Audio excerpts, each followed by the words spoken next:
it's working, or are we back to one?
What an incredible first half of Dodgeball. Welcome to the Catching Out halftime show, brought to you by myself, Nick, Colin and Zoe.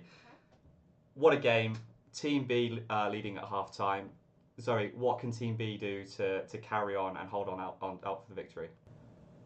Yeah, I think if they just keep throwing balls that hit their targets and then not getting hit and return themselves, that will really mean that at the end of the set, they'll have more players and that will win the set for them. That is key. Don't forget, dodge, dip and dive and dodge. Colin, what do you think Team A can do to claw us back? It's going to be a big task in the second half, but do you think they've got it in them? If Team A get hit less, Team A and more. There you have it. Great analysis. If you want more like that, join us for our post-match review. If not, catch us on our podcast on YouTube. Find us wherever you listen to podcasts, on Spotify, on Apple Podcasts. You can find us there. Until the next time, see you later.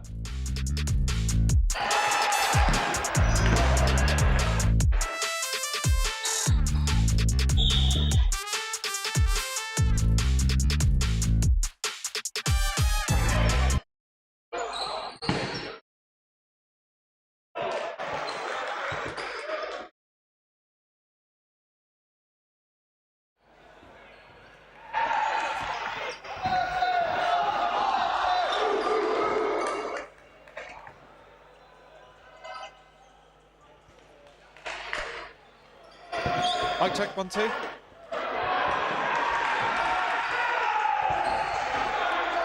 I'm actually... Yeah.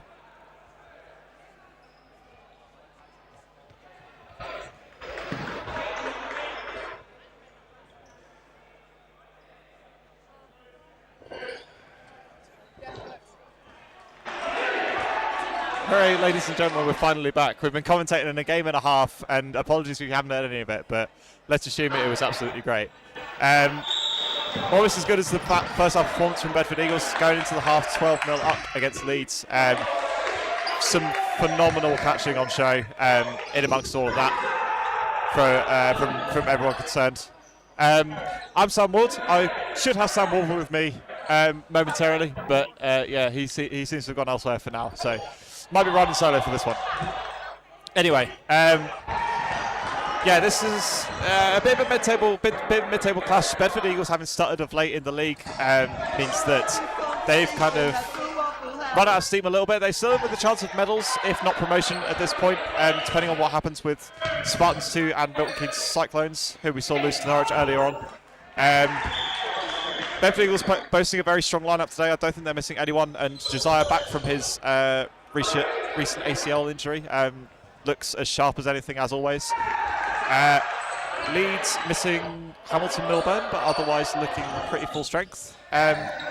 With this being a game that Leeds drew earlier on in the season against again a full strength Bedford Eagles with Josiah,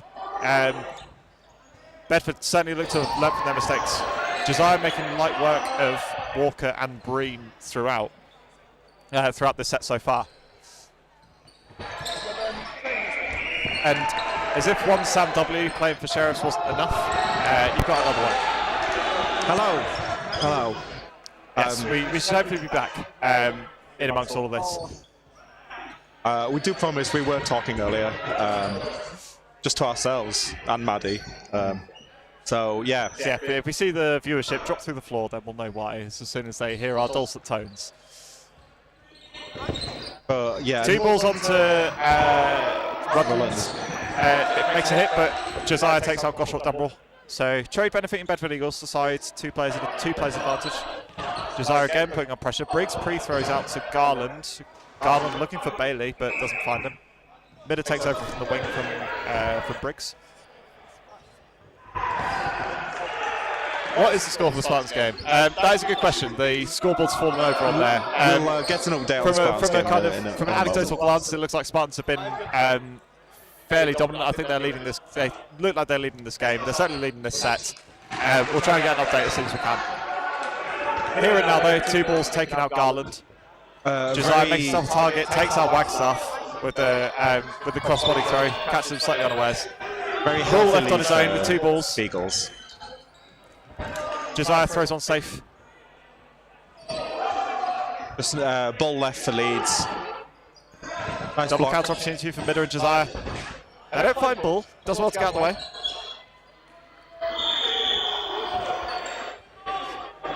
They have an opportunity to do so again. Bailey and Josiah this time. There we go. Make no mistake. 14-0 for Bedford Mighty Eagles. Bedford Eagles. Making light work of Leeds this far. Yeah, Leeds just don't seem to have got started, really. A lot of just domination, really, from Bedford Mighty Eagles. Always in control. Yeah, they've been managing possession very well, Bedford Eagles. Leeds started the game with throwing an awful lot of single ball hits, and they were giving away quite a few catches, particularly early game. And switched up to throwing a couple of 2-ball attacks. Josiah playing very dangerously close to that line, but survives this time. Briggs and Burdett providing cover on the wings. Single ball out from Briggs, looking for Walker. No hits just yet. 6 on 6 still. Nice block out from Free throw Garland. from Burdett, and Walker looks to punish him, but brilliant catch from Burdett.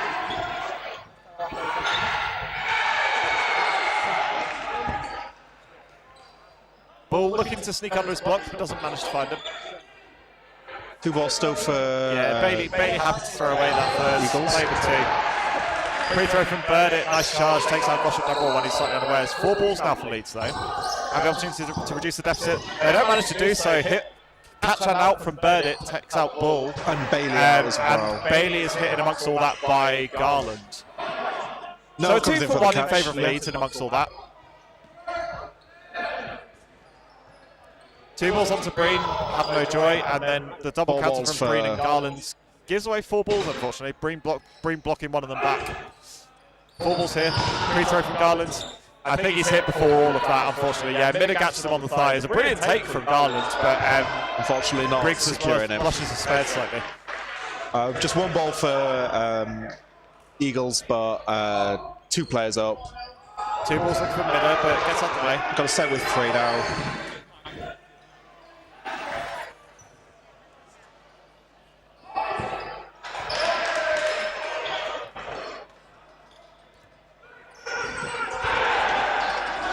Midder and Muddle looking for Wagstaff. Double block out from Briggs on the double counter.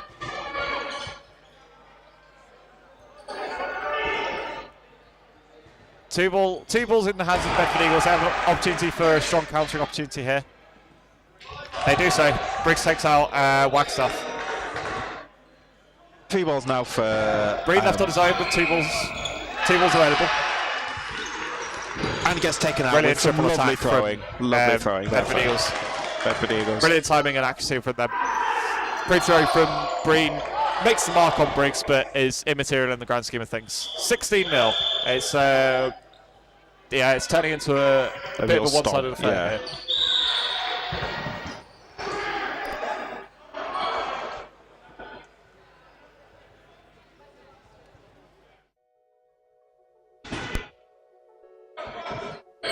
Yeah, but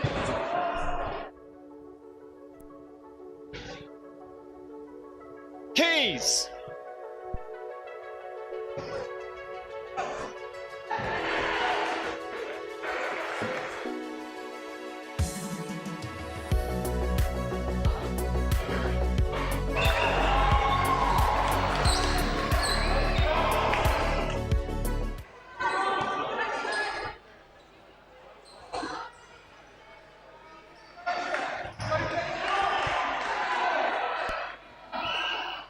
Anyway, we're back after that brief reprieve.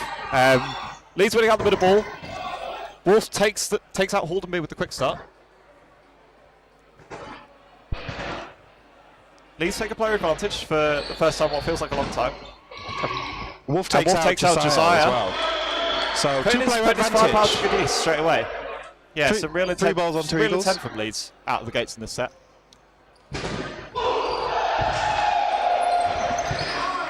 Oh, that's unfortunate from Wolf. Yeah, he done everything right there to make the hit on Rudland. No holes barred on that front, but finds his way gratefully into the hands of Bailey. Just an update on the other court. It's currently 14-2 to Spartans versus Virtue on the other court. Just to give us an update on that.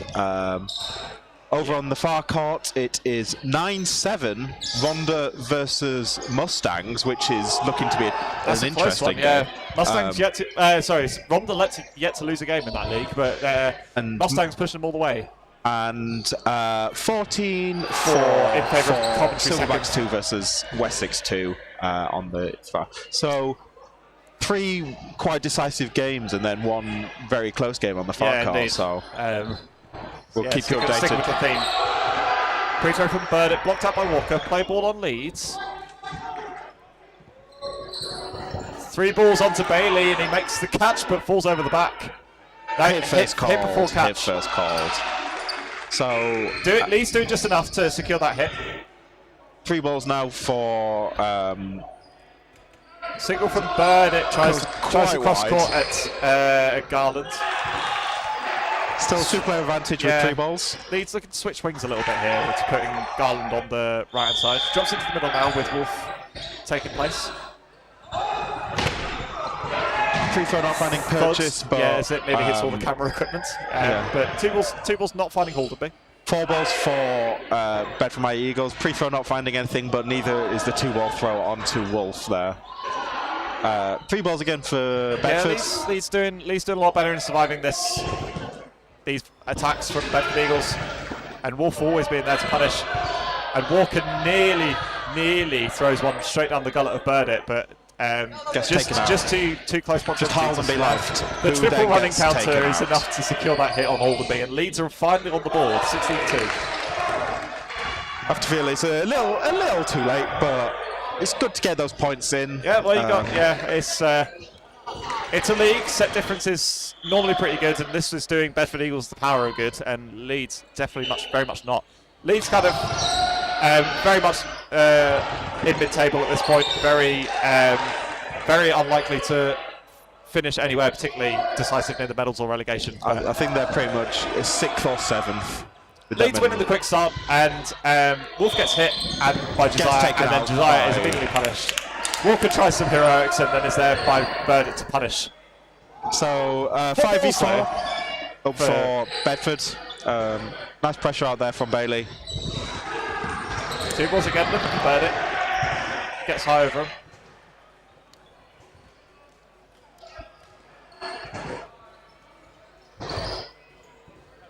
Free throw from Gossip Dumble takes out Burdett. Burdett does recycle that ball, so they're going to have 4 to play with here. 2 balls for Bedford. Throw to a Gossip Dumble. Yep. Brilliant timing and accuracy from Haldenby and Wilkins. And get 2 to back track as that well. dodge all the way up into the air. So 1 player Bedford Eagles resume their player advantage. Sure they'll be happy with that. Shot from Bailey takes out Wagstaff. The 2-ball attack from Bull and Wagstaff isn't enough to find Wilkins. 4 balls now for Bedford. Bedford Eagles retain that player advantage and get 4 balls off the back of it. 3 balls takes out Garland. The group throwing from Bedford Eagles has been absolutely exemplary throughout this game. Yeah, you can't fold them. Leeds had no answer Every to single it. throw has been on target. Play 2 calls. And it's just wide of the mark enough. Yeah, Wilkins looks a little worried about that one, but he gets away with it. Yep. 18-2 now up for Bedford. Yeah, and we've got some MVP choices to pick in amongst this one. Yeah. And I feel like they might be both playing in black and gold. I feel like Briggs has been playing pretty well. Good first half. Burdett as well. I would say Burdett would be my full start call for despite all of that. But yeah, so your MVP choices are Burdett, number 14 for Bedford Eagles, and Briggs currently in the outbox for Bedford Eagles. So get voted in the chat, and we'll see which Sam you agree with. But yeah. Honestly, it could have been a whole number of the Bedford Eagles players. Very much exemplary across the team. Not much done a foot wrong, really, except for maybe that false start there from Haldenby. But not punished. 3 balls now for Bedford My Eagles. Just a single, not finding purchase. Looking for Garland. Wolf trying to repay the favour. So a quick update on the Ronda Mustangs game. It went 9-9, but now Ronda have taken it back, so it's 11-9. Yeah, still all to play for there. Yeah, it was very much. Shot from Goshel Dumbrell takes out an MVP candidate of Burnett. So hopefully that doesn't affect you too much. Yeah, recency bias is very much a thing. And I guess with two balls looking for Goshel Dumbrell, good dodging to get out the way of it, and they get 4 balls off the back of it. Leeds with a player advantage, you have the opportunity to further it here. Wilkins with the last ball for Bedford. 2 balls looking for Haldenby, and bounce from him. Yeah, signal by all the refs. You could hear him slide then. That was wasn't a nice sound. 3 balls for Bedford, 1 player down, 2 and onto Rutland. Wolf takes out Rutland and gets taken out. Yeah, on the Midder is there to punish. Trade for Bedford Eagles. Trade benefits Leeds. Sorry. 2 balls again. Looking for Goshel Dumbrell. Midder bites and throws away the 5th ball, and Garland makes him pay and recycles that ball. 5 balls now to play with for Leeds with a 2-player advantage. Wilkins, Haldenby, and Bailey staring down the barrel. They throw 4 of them at Haldenby and make the mark, and they get 2 of them back. 3 balls again for Leeds. Could afford to play this game how they like. Shot from Breen onto the foot of Wilkins. So 3 balls now in the hands of Bailey, facing down, and he gets caught. I didn't even get to finish my sentence. Clever positioning from Wagstaff. Knew that Garland was going to be the likely target for that single ball attack, so he just sets himself behind.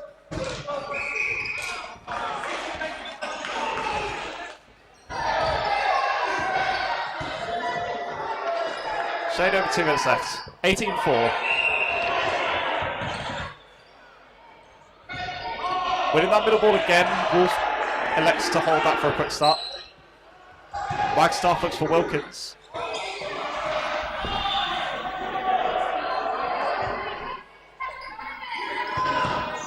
Two ball attack onto Goshel Dumbrell. Wolf throws one over high from Midder, and then Goshel Dumbrell's there to follow up. No hits made there. Bedford more than happy to engage in this 2-ball game early doors. 2 balls left for Wolf. From Wolf. And Wolf takes the mark on Bailey. Haldenby with Haldenby a nice shuts block. down Goshel Dumbrell. 3 balls now for Bedford.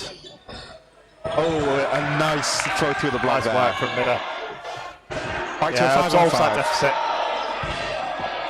5 each. Ball looks for Wilkins again.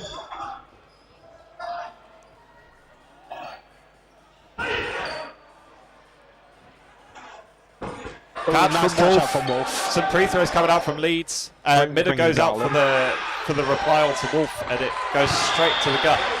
Wolf gratefully hangs on to it. 2 balls again, look for Wolf. Wolf's on man on a mission at the moment. Yeah, takes out Rutland. Takes out Rutland as well. Very much taking this, trying to claw some dignity back for Leeds, I guess, at this point. 3 balls for Leeds. Goshel Dumbrell does well to avoid the trade from Burnett and make the hit himself. 3 balls for Bedford, 4 players down. See if Haldenby and Wilkins can do anything here. That's that. Full time. Leeds win that final set, but Bedford Eagles win the 18-6 win for... Yeah, fairly comfortable. Damage was done in the first half. Tying the second half, 6 apiece, but Leeds just came into it way too late. Time.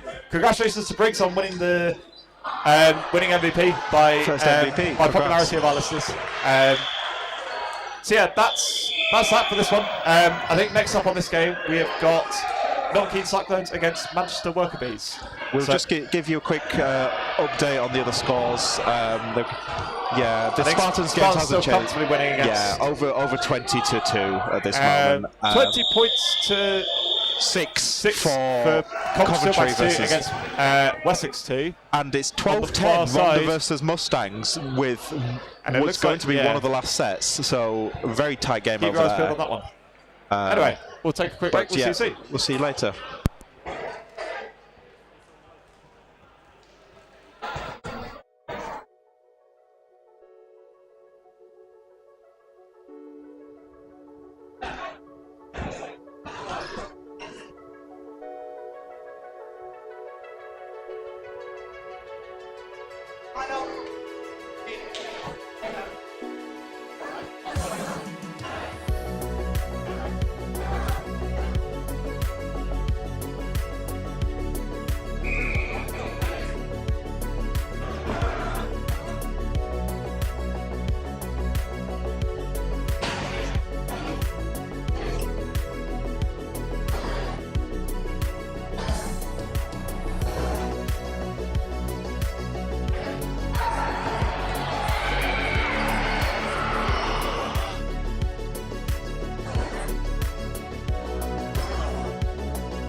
Ladies and gentlemen, welcome back to round 8.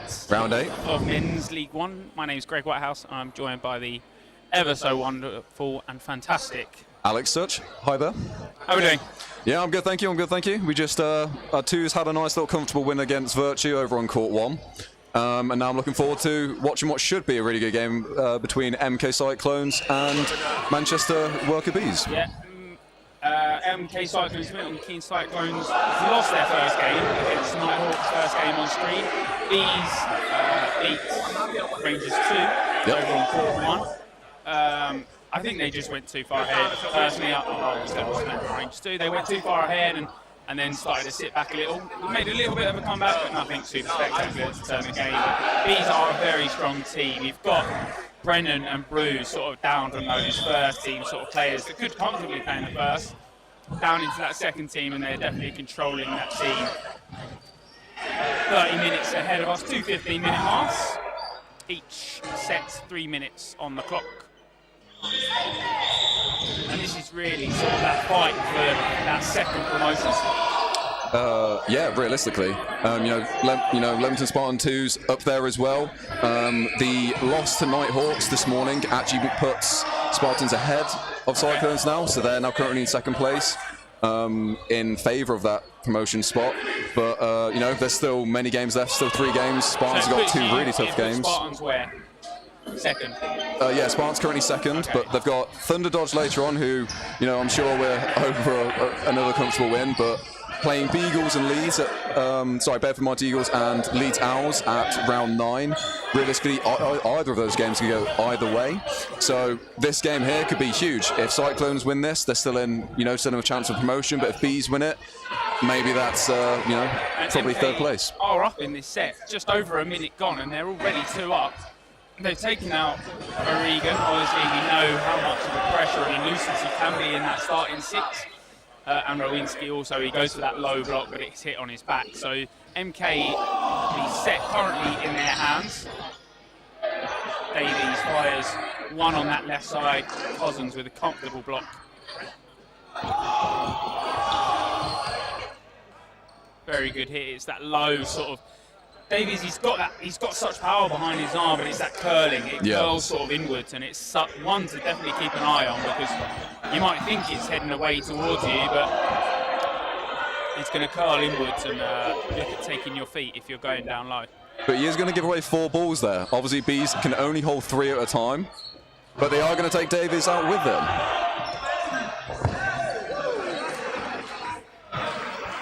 So the Worker Bees reducing that deficit just by the 1. Still 2 players down. One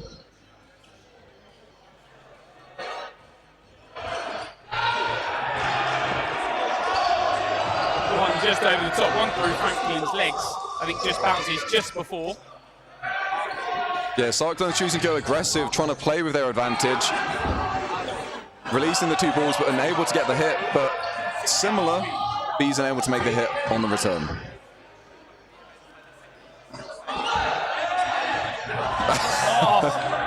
It's a fumble, the ball pops up, it looks like it's sort of at arm's reach, but as it looks like he's about to grab it, it just heads a little too far away from him.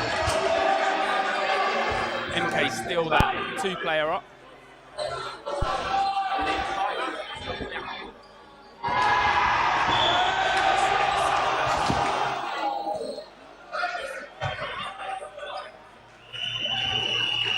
And Cyclones will take the first set of this game.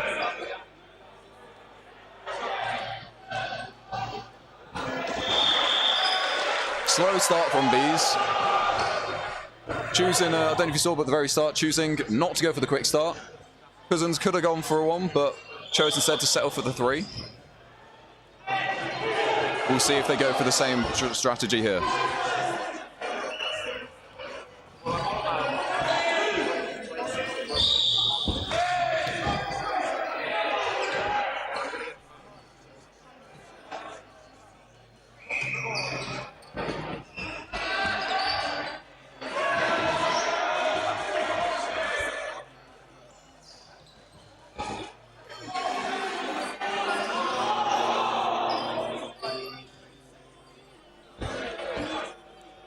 Sorry if I'm being too loud. I think that's just my natural voice. That's probably the problem.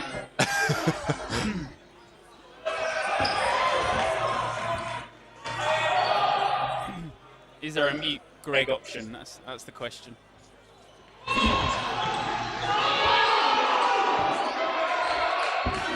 Which one are you?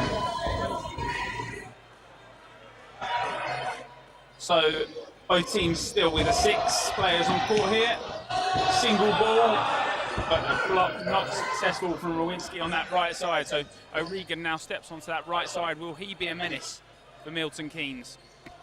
Sanderson, that middle ball released. Unfortunately, that's the problem, Alex. If you're dodging low, but you're dodging early, it gives Bees that opportunity to, that delayed ball comes in and you've got almost that easy target. Because if you're laying down on the ground, there is almost no second movement. No. I think, although I would argue that it's better to do sort of dodge low rather than go high. So if you go high, you really can't move at all. Whereas if you're low, you can still try and get a last-ditch effort out of the way. Whereas if you're in the air, you're kind of stuck where you are.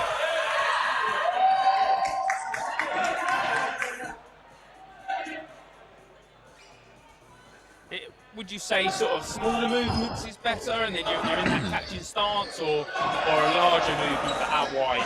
So I think it depends. Everyone's got their own preference, especially depending if you like to back your catching more. But personally, my preference, especially here at the venue we're at, where you've got, you're rewarded with your dodges realistically compared to playing at a venue that's wall to wall.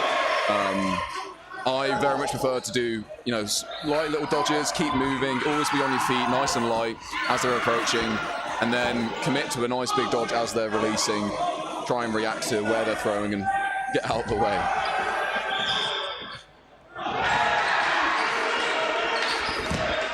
But yeah, I definitely think realistically you want to be dodging as late as you can, as you say, to avoid being hit by any sort of delayed throws. But as we are deep into the second set, Bees finding themselves again a player deficit to Cyclones. But they do get a hit back. Only one player down now. Play ball has been called.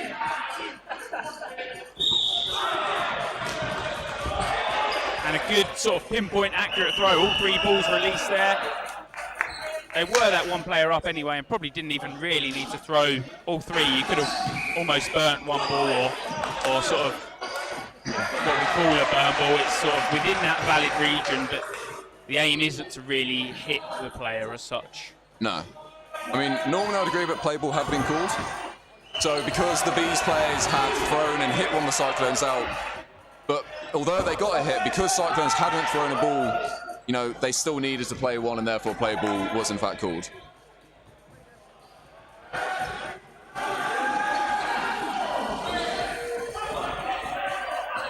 Interesting there. Key obviously throwing that ball when MK have started on that track back.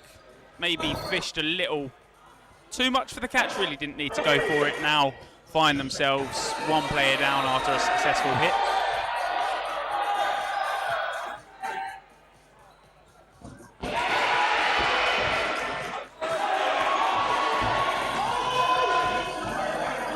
Interesting, just losing balance after that throw, and I think that's so important about sort of the follow through on the throw itself and where you're sort of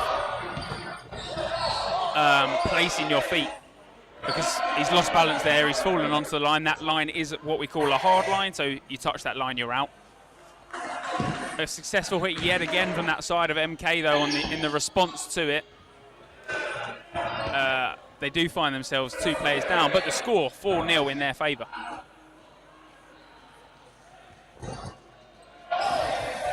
Yeah, I think bar this set so far, the first 2 sets looking quite controlled on the side of Milton Keynes at the moment.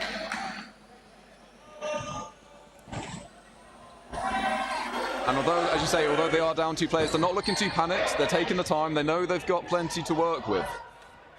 Choosing instead to settle for through balls, and they're going to go together now.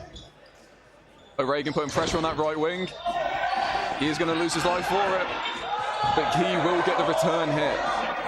Keeping that 2-player advantage in favour of the worker bees. And that's it.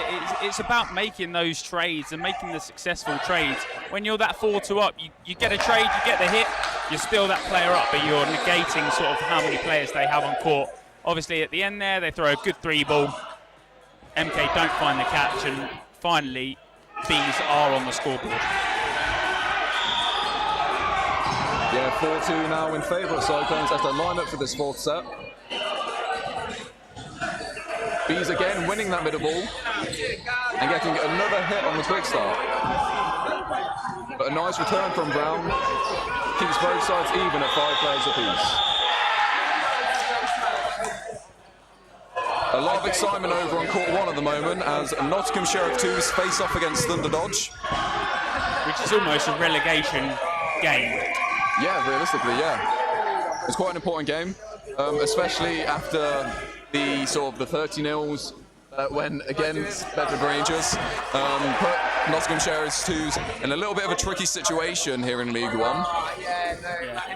Making them fight for relegation, so if they can get a win here against Thunderdodge, that should help keep them up this season, but if they lose, it could definitely see them going down. Yeah, back into the action there.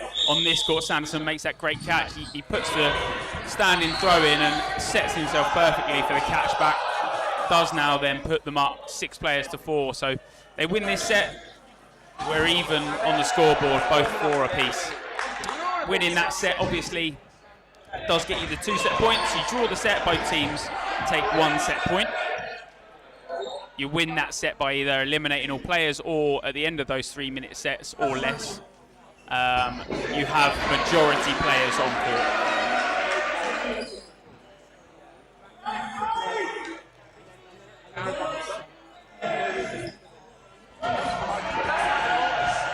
Lovely standing counter from Key down that left wing onto Brown. Oh, wow. Not really sure what Winsky's doing there because he's almost thrown without the attention of the rest of the bees. They've got no time to react to anything. So MK obviously do take advantage of that.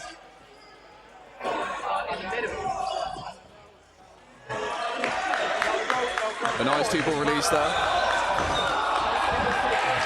I think beside that one little sort of single giving away a catch, you know, last set in this set, Bees looking a lot more composed, a lot more comfortable.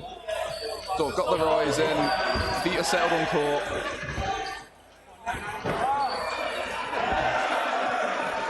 And now it's Cyclones who are finding themselves at numerous player deficit.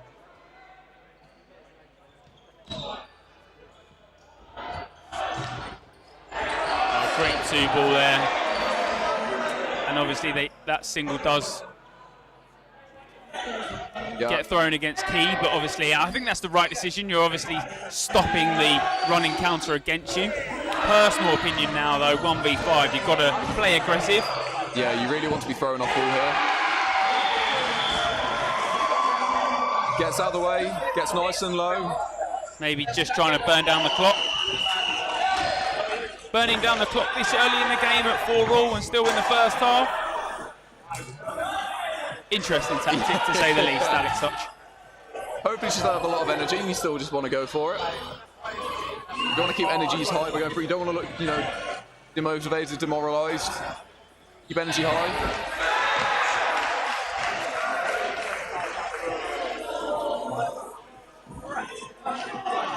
But it is now 4-all. As we're heading towards the end of this first half. Yeah. 2 minutes left on the clock. 2 minutes left on the clock, thank you. And I think a big difference that we've seen so far, very quickly, there is a full start there. Yeah, MK make that full start. So that fifth ball, that middle ball that is contesting, is given to that side of Manchester Bees. O'Regan starts with that, and that ball is live from the start. Cyclones choosing not to run for those balls, instead preserving their lives.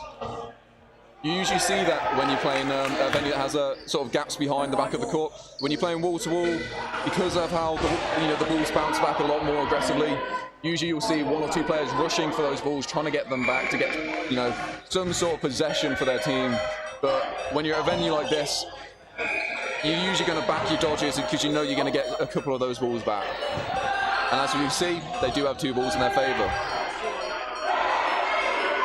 And as one ball takes out Cousins, a response thrown is thrown straight back at MK, so teams even. Great catch from Key there. Yeah, Cuthbert looks at throwing against O'Regan, who's opposite him, but he's shut down by Key. That single ball on the left after the catch, he's got it in his hand. I was just about to praise Key by saying he's been such a strong foundation on that wing for Bees throughout this season, but unfortunately does get caught there. Goes sent into the outbox and brings his teammate back on. Yeah, one player down, about 20 seconds, just over 20 seconds left on the clock. If this set ends, obviously we'll go to that 1 minute set timer. But it's looking unlikely with 7 players still on court.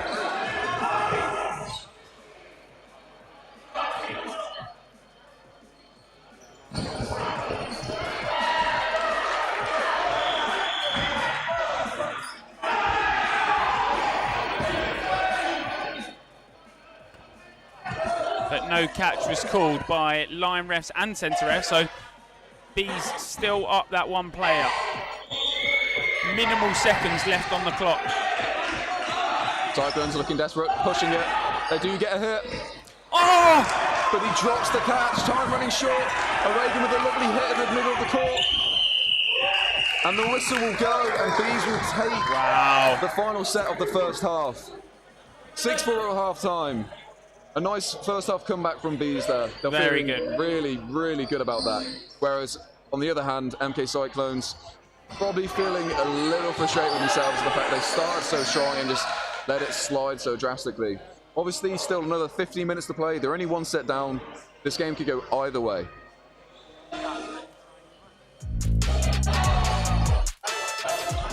What an incredible first half of dodgeball. Welcome to the Catching Out halftime show, brought to you by myself, Nick, Colin and Zoe. What a game. Team B leading at half time. Zoe, what can Team B do to carry on? I think if they just keep throwing balls that hit their targets and then not getting hit and return themselves, that will really mean that at the end of the set they'll have more players, and that will win the set for them. That is key. Don't forget, quick shot, dodge, dip and dive and dodge. Colin, what do you think Team A can do to force back? It's going to be a big clash in the second half, but do you think they've got it in them? If Team A get hit less, Team A and more. There you have it. Great analysis. If you want more like that, join us for our post-match review. If not, catch us on our podcast on YouTube. Find us wherever you listen to podcasts, on Spotify, on Apple Podcasts. You can find us there. Until the next time.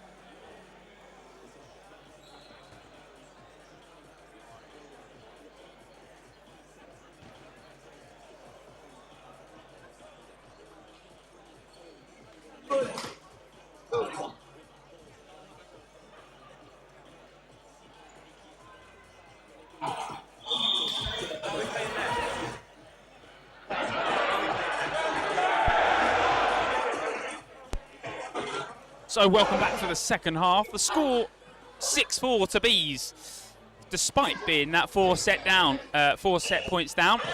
Good comeback from them. Like you said, they started to find their feet.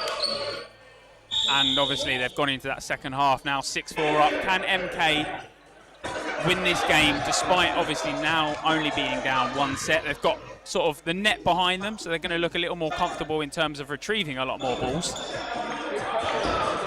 Yeah, I think a big difference that I saw within the Bees team was compared to those first 2 sets, in the last of 3, the ones that they won, they were much better at actually getting their hits on their 2-ball releases.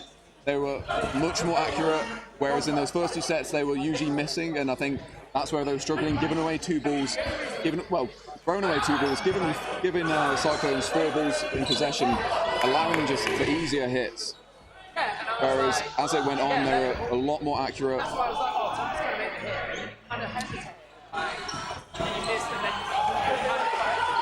So I guess the comment section cursed this time around as Colm says get caught less, and Bees do just that. They get caught.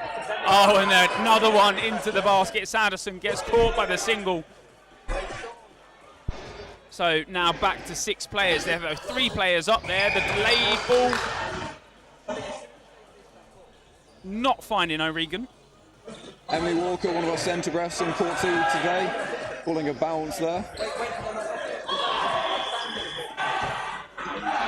2 very experienced refs here on court 2 this morning. Alex Nelson and Emily Walker. Both of whom have refed internationally. And Nelson, of course, was our previous head of referees. Yep. So our games this morning are in very good hands. But unfortunately, so are the balls of MK Cyclones. Exactly that. They come out as strong as they came out in the first half. Obviously, the first half they went 4 up. This second half started strong. They win that set. They won it comfortably. Plenty of catches, plenty of smart decisions in where they were throwing. Do they take that momentum from that one set into the rest of the second half? The answer for now is no. No. Unfortunately, Ho does head to the L box.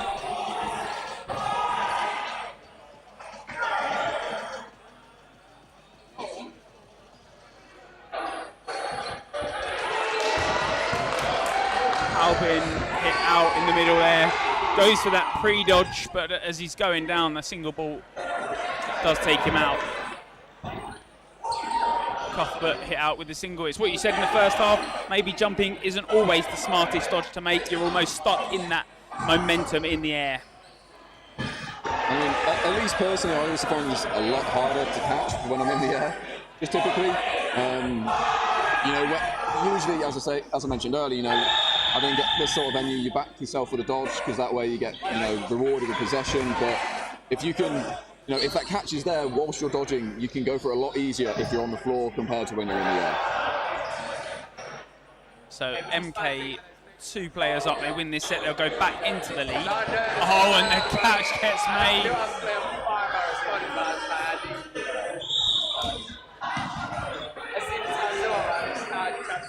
Ball and being separated from the rest of the hive. And we all get taken out on his right arm there. And when MK have thrown 3, their success rate is very, very high. That one just there, perfect timing, good grouping, and a timeout called from the side of Bees. Obviously, nice and clinical. Yeah, they've lost the first 2 yet again in the half. Choosing to call the timeout nice and early though. Only 2 sets. I think, some might argue that's a little early to call a timeout. But I guess they want to stop any, cut before it starts to bleed too heavily. Would you say that's too early? I mean, you're only down 1 set. But you've just lost 2. I get what you mean, 100%, because it's hard, but I think sort of a lot of the sets, especially in this half, have ended very quickly. Yeah, true. They were quite quick. They were quite dominant. Cyclones. Cyclones very clinical, so Bees I think are in that state where it's not a bad one, but I think they're trying to do too much. I think they're not controlling their own game, and that's the problem this time around. MK have got into the rhythm of things. They've taken those catches, and they've taken the catches well. When you're in that swing of things, when you're in that momentum swing, that's when things start going right. So personally a good timeout, because I think sometimes you look at losing 3 sets, 4 sets, that's when the timeout, I believe, is too late. Very good point. And I think something you could see just a difference in the demeanour between the two teams, and sort of at the end of that previous set where Cyclones won, and then you saw it again as the teams left their huddles. Cyclones, they don't look flat in energy, but they're not overly eccentric. They're not too loud. As you mentioned, as they're performing, they're nice and controlled, not overexerting themselves, nice and calm. Whereas Bees, I think possibly, as we often see, quite high in energy, nice and loud, trying to G themselves up. But I think sometimes it can go against you. Personally, the single balls from Bees have not been good enough. I think they're going into that catching region, what we call that breadbasket area, when you're slightly getting a little low and it comes into sort of that stomach area. And they're getting caught every time. Like we said, MK are in their catching momentum right now. You're throwing the single balls at these middle players and they're taking their catches. Yeah. Well, unfortunately, whatever was said in that timeout hasn't paid dividends. 3 players out in the space of, 20 seconds?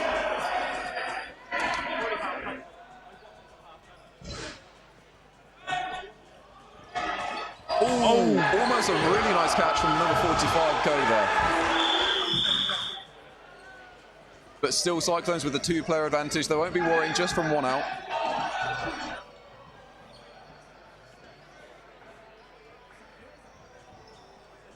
And yet again, the set looks very comfortable in the favour of MK. They're those 2 players up now. We've only just played over 5 minutes in this half.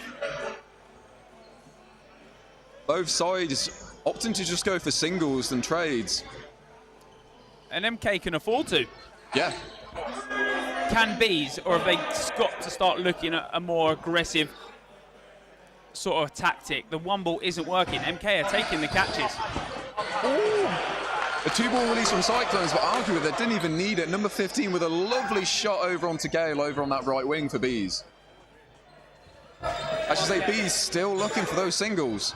They're going to be running out of time, running out of options shortly. And as they get more desperate, they'll be more likely to release those 2 balls, allowing for an easier running counter from Cyclones. Broom looks like he takes the pop-up.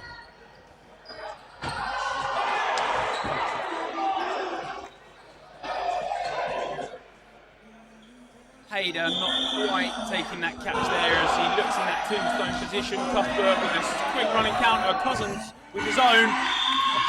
Cuthbert takes the catch and he takes it well. Yeah, unfortunately for Bees, haven't quite stopped the bleeding yet. As Cyclones increase their advantage again. Now 10-6 in their favour. 8 minutes left on the clock in this second half. The next set of 3 minutes starts now. Oh, wow. The quick start from Bees looks very, very good to start, but the catch is taken by MK. And he gets a hit for himself as well. MK doing everything right in every area, Alex. Absolutely clinical in the second half. Catching wise on their singles, unfortunately not on their back lines.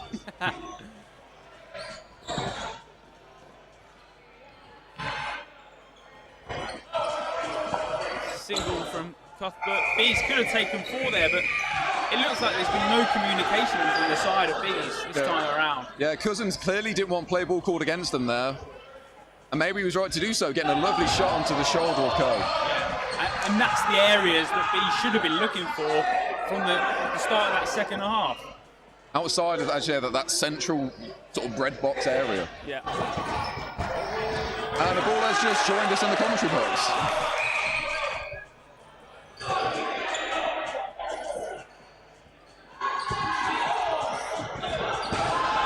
The delayed ball from Cuthbert comes in. They were down on players, but and definitely a more experienced 2 from Bees. Can they win this? O'Regan with a delayed ball. He knows what he's doing, and O'Regan, but it's no catch. It's no catch. The ball is called.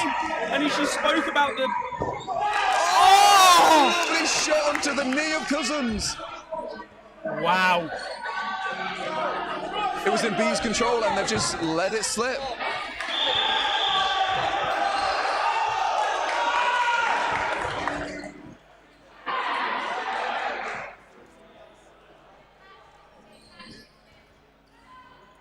Wow.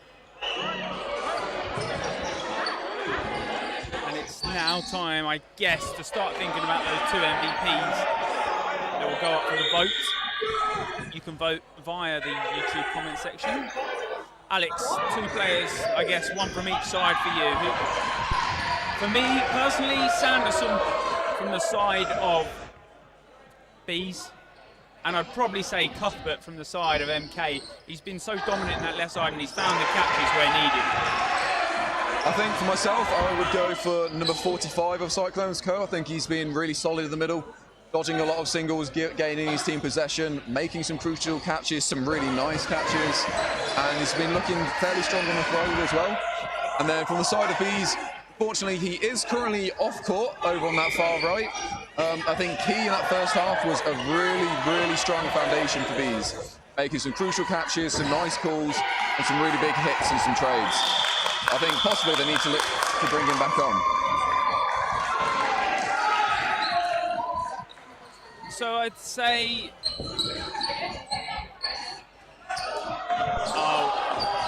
and a block there, but we'll say 45. Co. Is it C-O-E? Actually, one of my old teammates from my Balls of Steel days at University of Nottingham.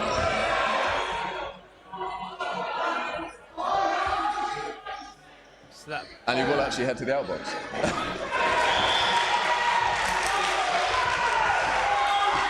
MK is starting to get a little more hectic now, maybe just controlling it.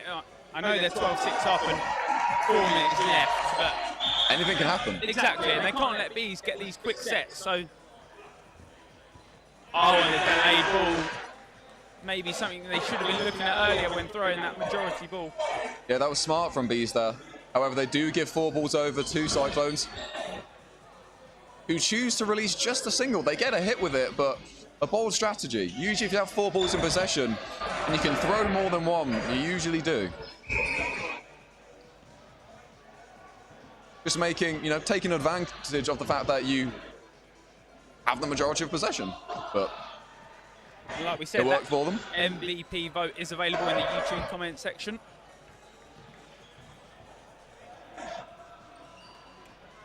Single release from Cuthbert, does not find O'Regan. Goes low and he's very nimble in that sort of area. That's normally where he makes those single ball catches.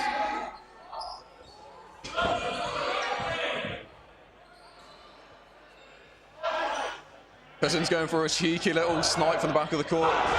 Doesn't quite connect, goes a little wide. Yeah.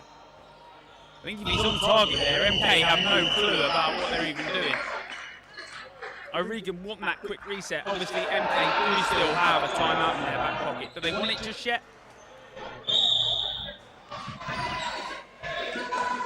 No, choose not to call it yet. No timeout. Saving it. So I imagine if this set ends, they might have a very short set, so saving the timeout for that. Yeah. So Bees do have to end here in this set because there is about 2:30 left.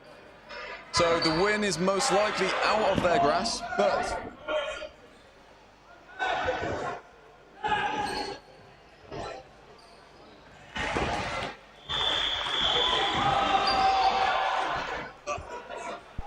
and as that last set looks at coming in, the camera does surely cut out. It will be transitioned back very shortly.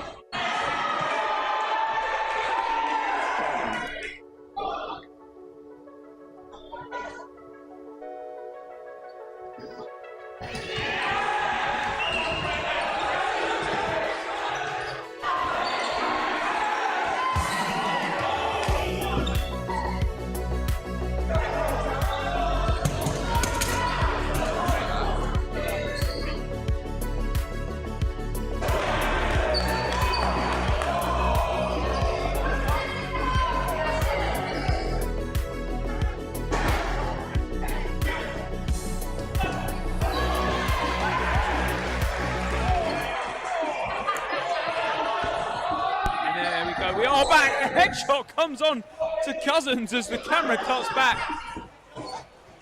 Both teams left with 3. A minute left on the clock. O'Regan fires the single. He takes the catch. The second does delay him though.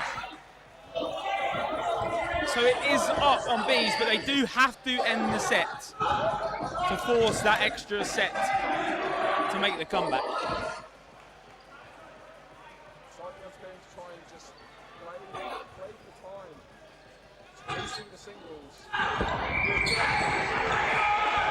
Oh, they've gone for the catch. They don't need it. They've just got to dodge. 30 seconds left.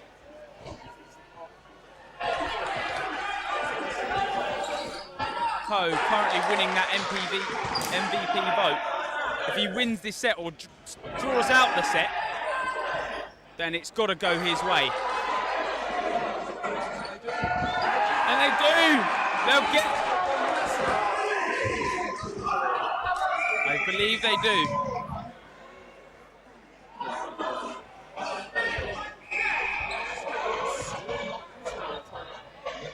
They don't need to. I think no matter what, you've got the minute set. But then do you get a little talking?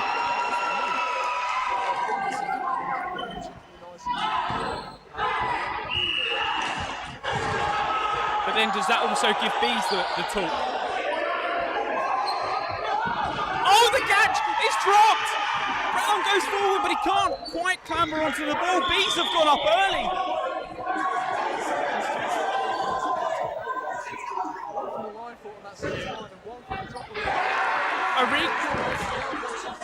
So does O'Regan. 2 down.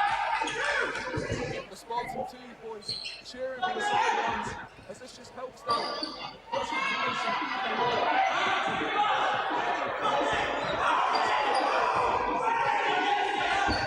There's about 20 seconds left on the clock. Plenty of time for plays from both sides. Play 2 is going to be called from the side. Oh, that is horrendous.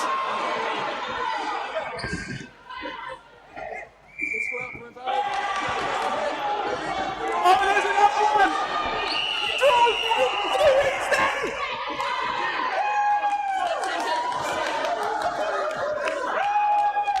Wow.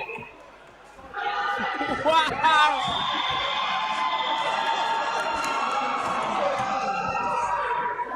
No.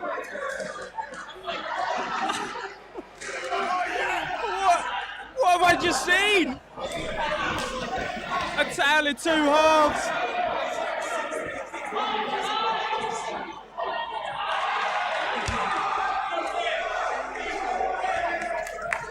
So well to bring that forward.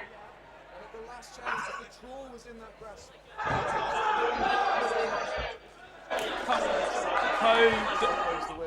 Coe does end up winning that minute set, the MVP vote.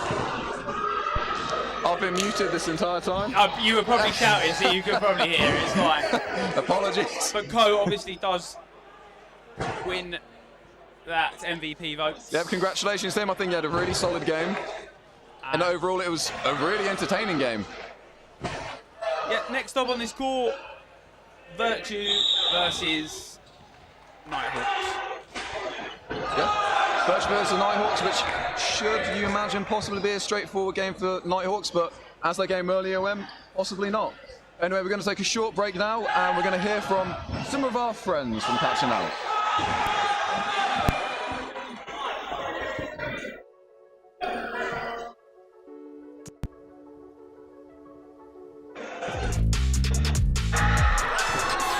What a game we've just released. Like, just incredible scenes. High quality dodgeball on Go Central. Welcome to the Catching Out post-game review. The show where we go really into detail, really into the nitty-gritty of what is going on in dodgeball. Colin, what did you think of that game? What was your favourite moment? I thought it was incredible how Team A threw at Team B and Team B threw back at them. You don't get this stuff over on the high level. Oh, it's just great. It's just great to see. Great to see. But with Team B losing like that, what do you think, Zoe? Their chances of title almost over? Well, you know, the way that this impacts the table, it just means that Team A is going to climb up higher and Team B now don't get any extra points, so they're in a worse place than they were at the start of the day. Brutal, absolutely brutal there in the league. Well, thanks for joining us on our review of that game. Don't forget to catch our actual podcast on wherever you get your podcasts, on YouTube at Catching Out. Go follow us on Instagram, all the best content, and I'll see you in the next one.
Hello, welcome back to the stream.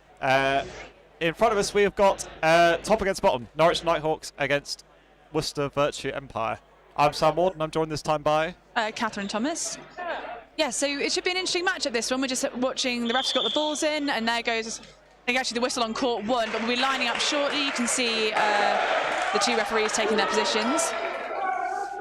Yep, so that win for Cyclones earlier on against Worker Bees means that Norwich still haven't guaranteed promotion, although they can do with a win here. Spartans 2s, having won earlier in the day, are also heaping on the pressure in that promotion title race.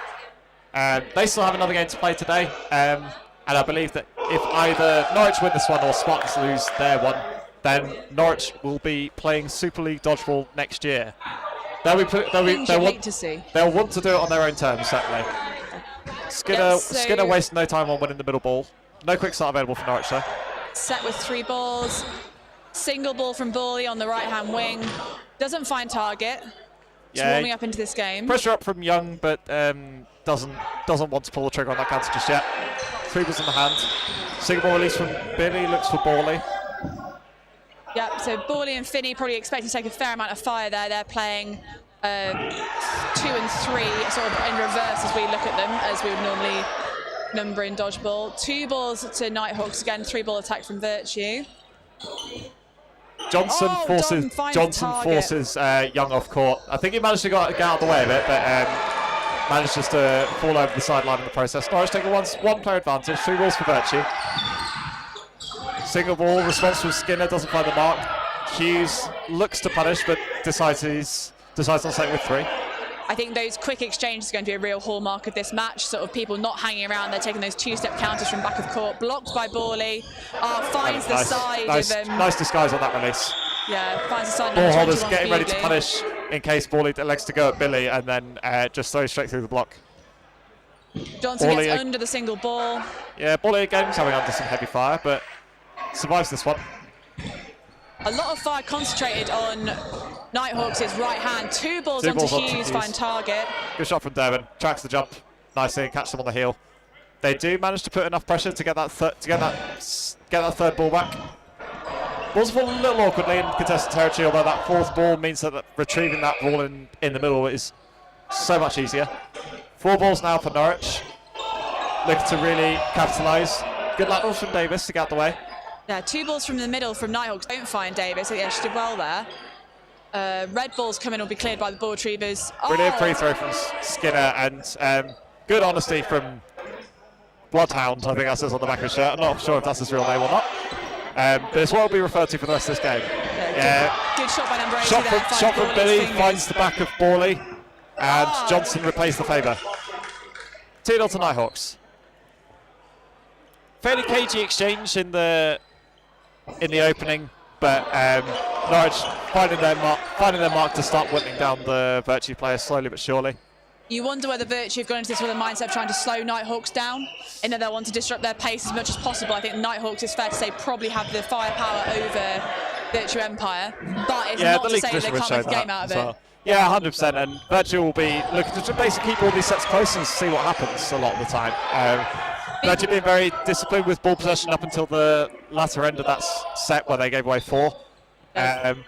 Johnson again drawing a lot of fire on that right wing, 2 good blocks.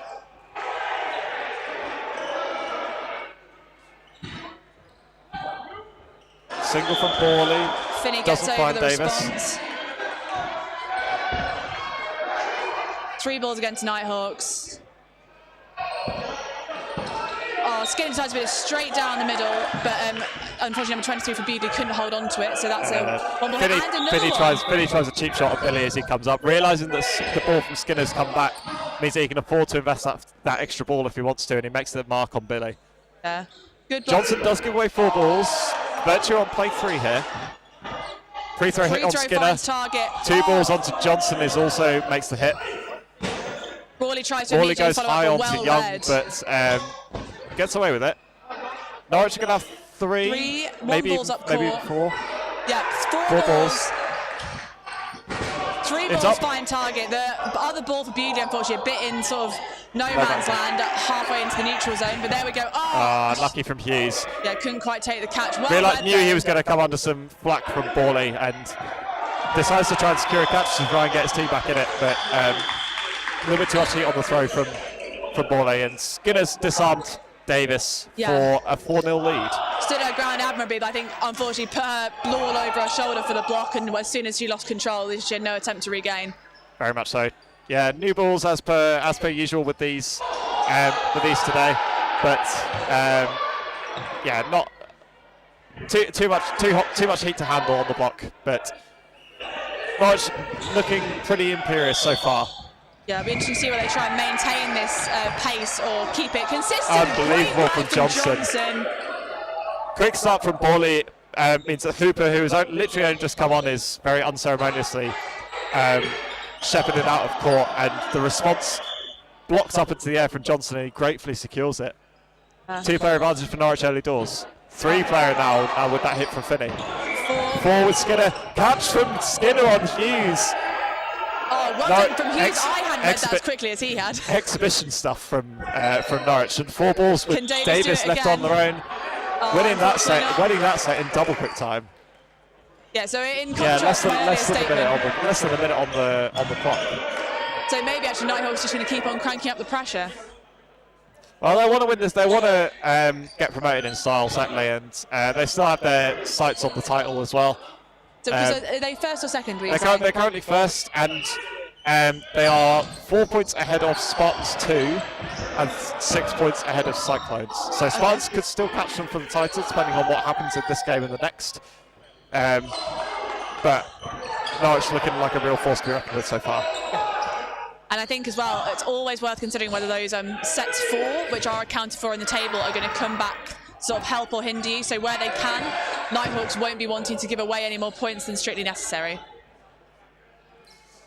Change for Norwich. Good speeds on in the middle.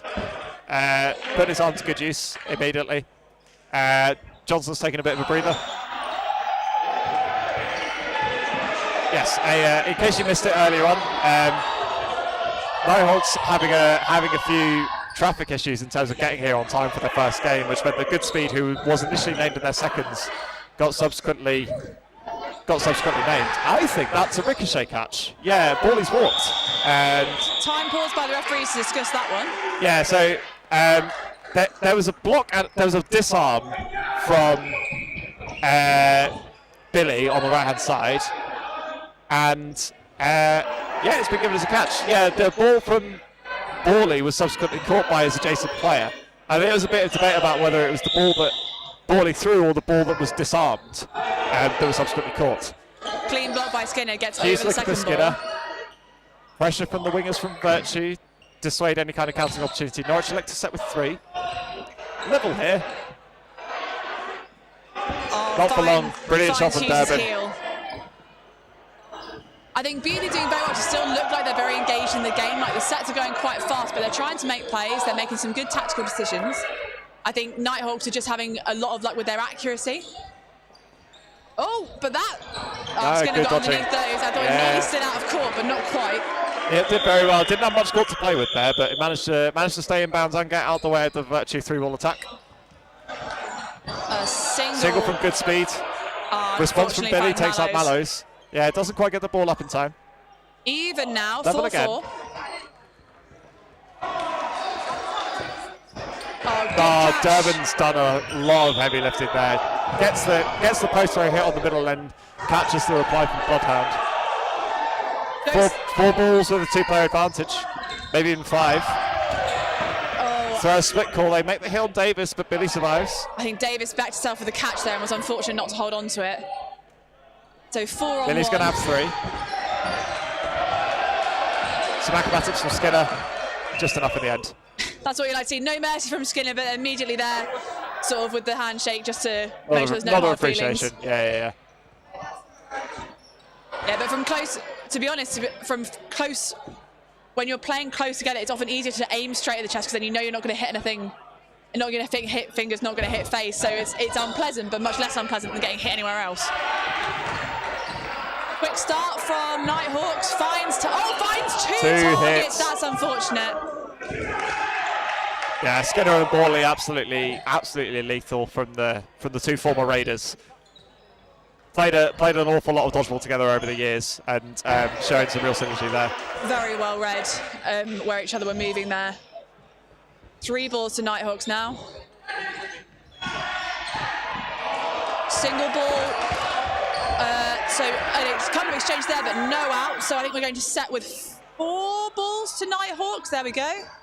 Williams also on for Virtue, making his bow in the set. 2-ball attack, doesn't find Hooper in the middle. Yeah, good jump there. 3 balls now to Virtue. And she's how aggressive they'll go here. Free throw looking for Hooper. Hooper and Hughes both going for Hughes different immediately targets. holds a hand up. He thought that the Virtue had retained that initial pre-throw ball, but it just rolls back. It means that 4 balls for Norwich now. And they make Davis pays for it. Virtue get 3. Immediately try and catch. Good speed otherwise.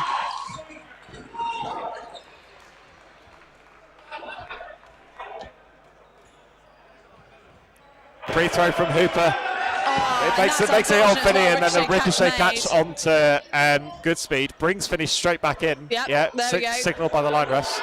Good work, line ref. Keeping track of all of that. Hughes looks for Durbin. Durbin's over that ball. Doing well to nullify the counters there. Durbin and Goodspeed elect to settle down. Go for 3. 2 balls at Hughes. Single response from Williams. Blocked out by Goodspeed. Blocked out again by Goodspeed. Well played for the man who came up just this morning. Yeah, certainly not looking out of place in this Norwich first team.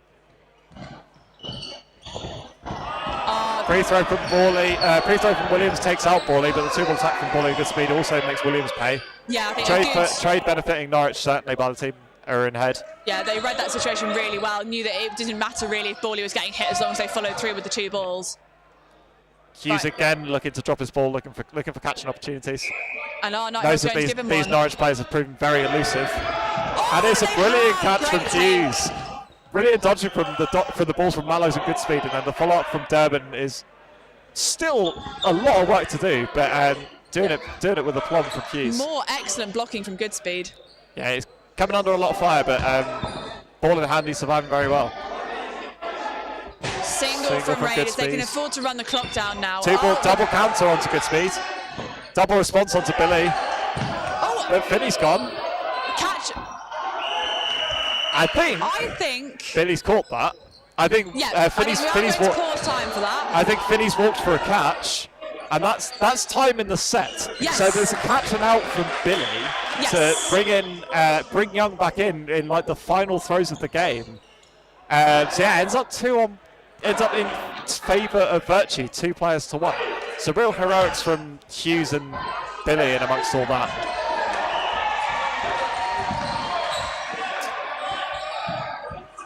Yeah, so 8-2. So there's still a lot of work to do, but it just goes to show that Virtue have ample opportunities to make inroads into this game. So don't discount them just because it seems to be one-way traffic at the minute. Good pressure from Hughes. Meant to do funny things to teams, certainly. Virtue will be hoping to build on that, but not making brilliant work of it so far. Catch from Johnson onto Hughes. Oh, disarmed. Response from Skinner disarms Billy.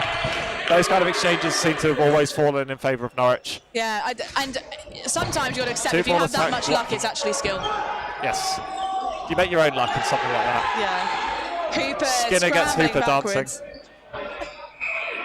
Williams throws away the 4th. Yeah, Norwich clever decision to take the sting out the game. Reset with 4 balls. Hooper drops to the catch, hitting the shoulder. Not from the coach's textbook, that one, but Borley does just enough to make the mark on Hooper.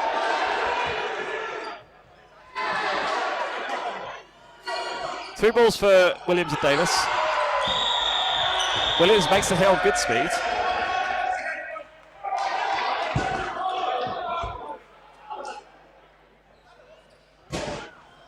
Two balls onto Borley. Single counter takes out Williams. I thought for a minute he might be able to dive off court for that one. Hand of apology from Johnson. sailing a little too high up into his face. Well dodged by Davis. Brilliant track, good tracking, good accuracy from Norwich to make that 3-ball attack.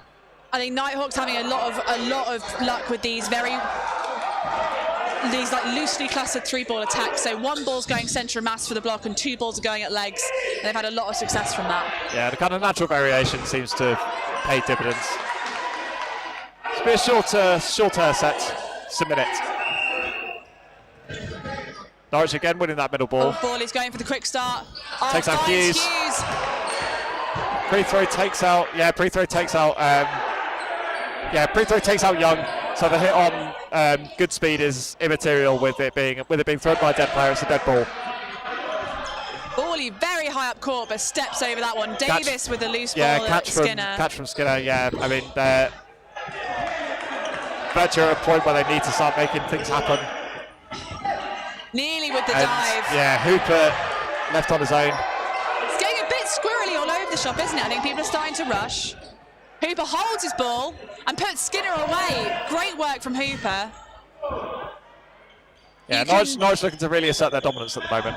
Yeah. Oh. And Borley does just that. Yes. Yeah, Hooper left stranded up court a little bit, and Borley punishes. Yeah, I think you can see it's getting drawn into that chaos is working out for Nighthawks better, but it is starting to make them look a bit more shaky.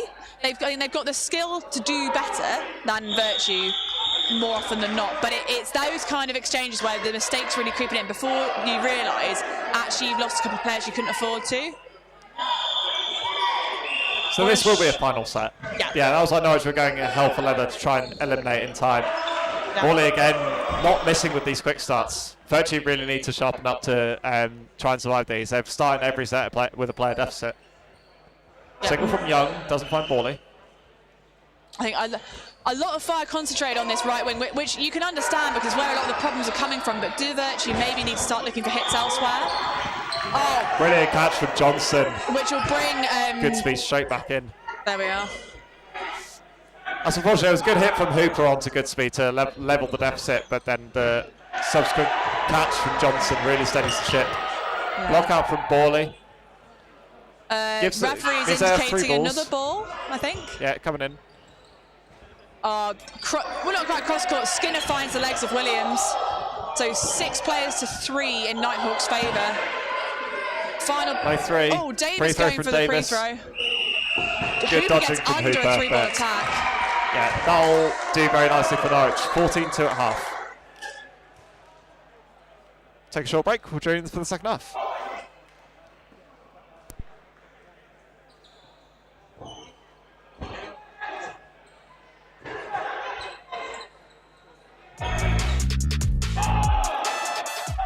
What an incredible first half of Bedford. Welcome to the Catching Out halftime show, brought to you by myself, Nick, Colin and Zoe. What a game. Team B leading at halftime. Zoe, what can Team B do to carry on and hold on out for the victory? Yeah, I think if they just keep throwing balls that hit their targets and then not getting hit in return themselves, that will really mean that at the end of the set, they'll have more players and that will win the set. That is key. Don't forget, dodge, dip and dive and dodge. Colin, what do you think Team A can do to claw us back? It's going to be a big task in the second half, but do you think they've got it in them? Team A and more. There you have it. Great analysis. If you want more like that, join us for our post-match review. If not, catch us on our podcast on YouTube. Find us wherever you listen to podcasts, on Spotify, on Apple Podcasts. You can find us there. Until the next time, see you later.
Right, so teams are ready. Teams are lined up. Quick ref discussion. I think we'll be straight back with the in. refs. Not sure what's going on, but hopefully not much to write home about by the looks of things. Almost certainly just housekeeping. So it starts second half 14-2 in Nighthawks' favour. No quick start because Beauty managed to get that third ball. Yep, Skinner not running for that middle ball. And in fact, is he on court at the moment? It doesn't look like he is. Brilliant shot from good speed. Straight onto Norwich carrying on, Williams' starting off where they left off. Brilliant shot from good speed onto the foot of Williams. Hooper tries repaying the favour. Durbin takes out Reeves on the way back. 3 balls to Bewdley. Single ball doesn't find target. Similarly, the reply doesn't find Davis.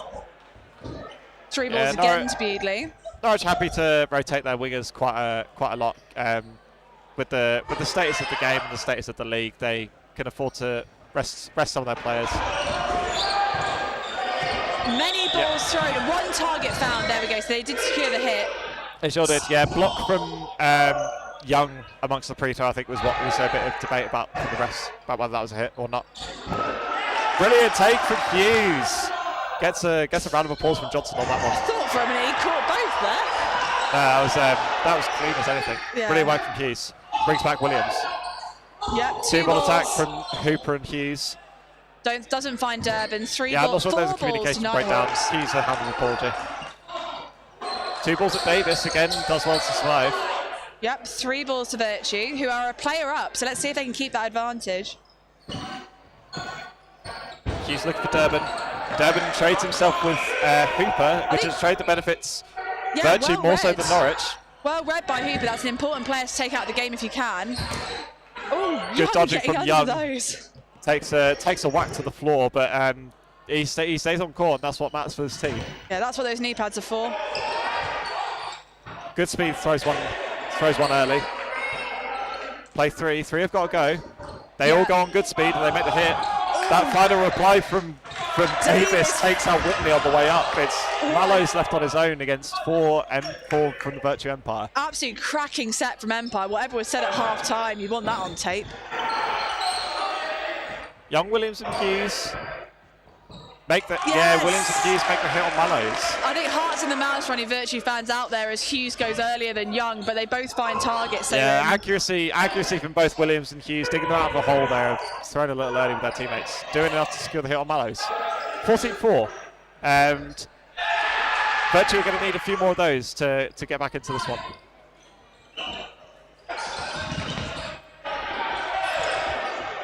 Mallows winning the middle ball from Hughes this time. Finney looking for the quick start on Reeves. Great block on the right-hand side there from Virtue. 3 balls back to Norwich. Brilliant shot from Durbin. Clipping the shoelaces of Reeves. I think that's one of the places where Nighthawks has definitely been dominating this game, being able to throw through a block, i.e. someone maybe makes the block and then gets hit on another part of the body or is disarmed. And Nighthawks made good work of that. From Mallows. Great catch from Mallows. Made that look very easy. Free throw out from Hooper. Whitley punishes. Oh, and Finney fires one over the ball of Davis right into the face. Yeah, she was very unfortunate. Tough one to take. Hughes again looking for a catch from good speed this time. Finney baits out the 5th ball onto Williams. Williams fires one across at Durbin. Takes no prisoners. Johnson and Durbin having to move to get out of the way of that one. Yeah, Williams with a tough task here. Durbin throws one, and I think it's just general. Nobody knows what's happened there. Eventually, hit called. It looked. Yeah. I certainly heard something through this headset, but I don't know if it was ball or player. But Williams goes, and Norwich stop the run. It's 16-4.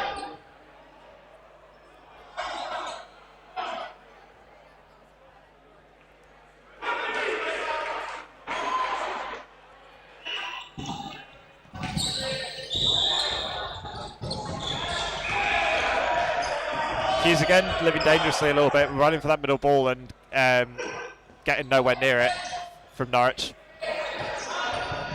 Single from Young, single from Borley.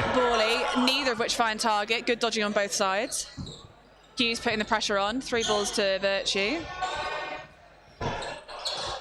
Accurate shot there from Hooper, but blocked by Durban. Nice work from Durban. Keeping himself alive, ultimate priority. Big fake from Johnson, doesn't find Williams. Ball in the net, the good retrieve. paces from both teams to not bite and give away possession or give away catches too early. Brilliant shot from Hughes after giving Norwich's blocking all of the plaudits, letting them down on that occasion. Hughes finding the feet of Durban. Yeah, on second time of asking, Hughes been settled there. Shot from Hooper, and Hooper takes out good speed, and Johnson takes out Hooper on the way up, and then Hughes looks to punish but doesn't quite find it. Oh, response from Young takes out Borley. Yeah, he's a little miffed about that one. I think Red Borley's dropped to his knees very well, so ball found shoulder, whereas it would have been hip. Great block from Johnson straight into the box. They got 3 balls again to play with. They probably afford to throw 2 if they wanted to. Davis looking to play more conservatively. Give Young and Hughes the counting opportunity. Pre-throw and 2 blocks from Young. 2 blocks from Young. So Virtue very happy to keep the pressure on, but not necessarily worried about gathering all the balls. They have ended up with 4 there somehow, though. You wonder whether... Take from Johnson. Take from Johnson on Williams. And again, that timing we've mentioned, sometimes it really pays off for Virtue that they're slightly out of step, but it was not the case that time. Yeah, clever pre-throw from Johnson to fashion that catching opportunity to split the 2 throwers. Yeah, Young does very well to negotiate the pre-throw from Finney and punishes it. 3 balls for Virtue. There's still a player up. Yeah. Hughes again looking for Durban. Johnson's cap brought Whitley in, so we're now 4 on 3 in Virtue's favour. Oh, cross-court doesn't find target. Cross-court from Durban. The left-hander really throwing some swerve on that one. And takes a very nice one. But it's subsequently punished by Hughes. Bit of a one-man army from the Virtue number 30. Well, Durban may well be out for revenge next set. Oh! Shot for good speed, finds its way into... Hughes been taking an awful lot of catches, but catching one against your head is a real art. Young pulls out of that catch just at the last minute. Oh, Nighthawks done very well to bring that back to a 1-player advantage, I think. Nice play from Durban, and in amongst all that to make that catch look really steady the ship. The hit from Hughes is a little too late. Some subs from Virtue, so Young and Hooper are taking a break. Yep, Reeves is back on, and so is Billy.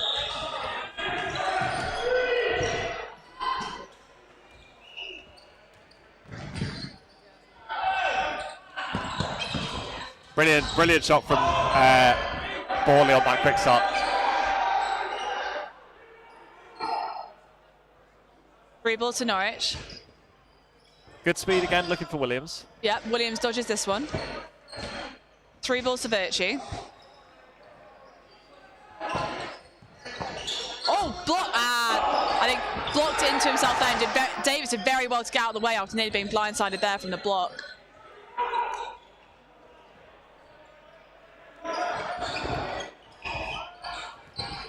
Anyway, in amongst that, there's vote in the chat for MVP between Hughes, the Virgin number 30, and Johnson from Norwich number 55. Good picks, I'd say. Yep, fashioning an awful number of matches throughout this, and it's been a fascinating duel on the right hand side. Get voting, and Johnson really cementing the mark to making that catch on Davis. That's a block from Billy. Yeah, very, very nicely recovered from Billy. Yeah, the block disarmed him, but the recovery of the ball means that it's actually a valid block. Yeah. He's looking for Borley early.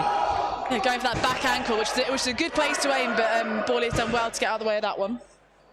3 balls to Nighthawks. 2 balls on Hughes, takes the catch. This is what we want, a showcase of our 2 MVP nominations. The lesser 2 seen balls on Borley, non-competitor's curse. 2 balls on Borley, blocked Brilliant both. blocks. The throwing accuracy almost too good from Virtue there. Yes. Oh, Johnson takes Hughes. it too far. I think Bawley's bounced yeah, before nice it found effort from Hughes. Bawley to try and punish Hughes, but and Billy's right there to punish. Yeah, just a bit of deliberation for the rest, but bounces called on Hughes. Yep. Ooh, Good Williams effort. gets over that one. Good effort from Whitley, but doesn't quite find Williams. 3 balls to Nighthawks. Oh, I think that might be a line before catch. Yep. I think that's a spot-on decision from the refs. Yeah, it looked like he planted on the back line and then caught the ball. So unfortunate from Williams because he read it right out the gates. But it's a hit and no catch, so it's level playing here. 2 balls looking for Billy. Billy and Hughes might take one at Durban here. Double counter, block down.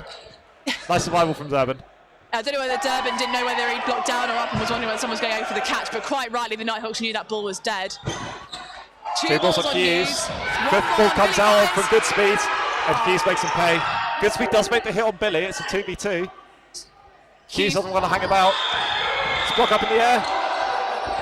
And Durban takes a miracle catch from point blank range, and that's the set. Oh, after all that hard work from Virtue, again, just Nighthawks having the skill to come off there.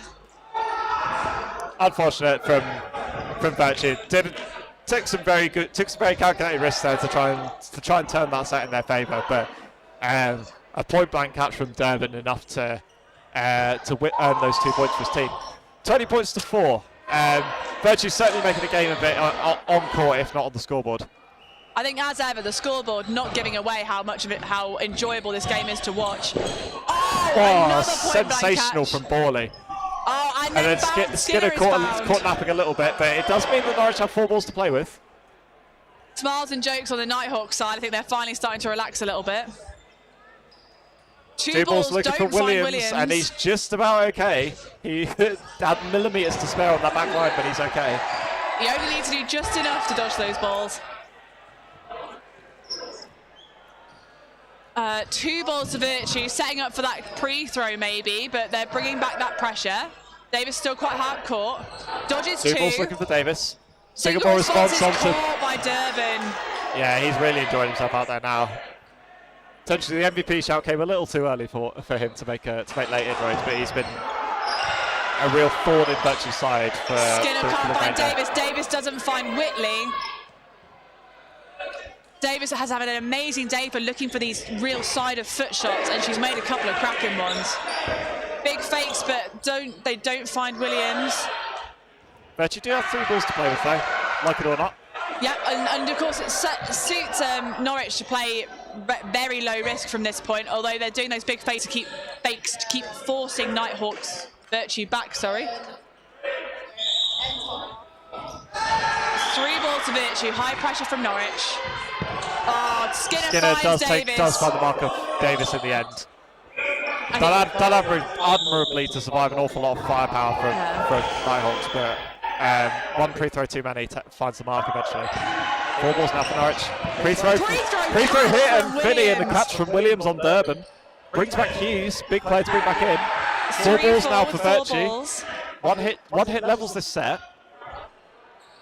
Pre-throw from Skinner.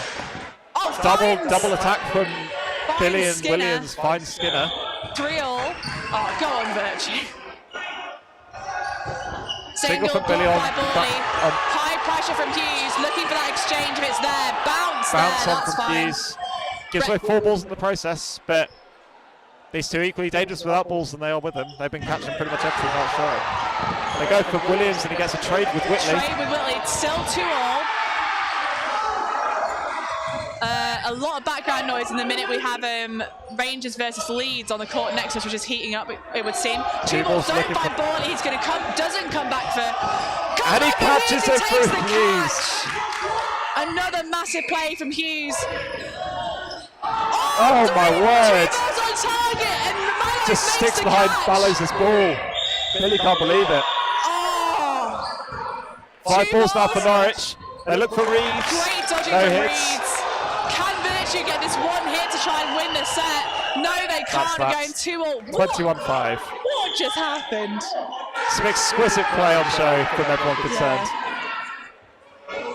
Yeah, I believe we'll be going into potentially a short set.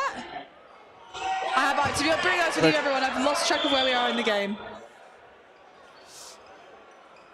I think the commotion from the other court is, it looks like it's a Rangers win. Rangers 2's beating Leeds is what it looked like. I think it was a final set for Raw.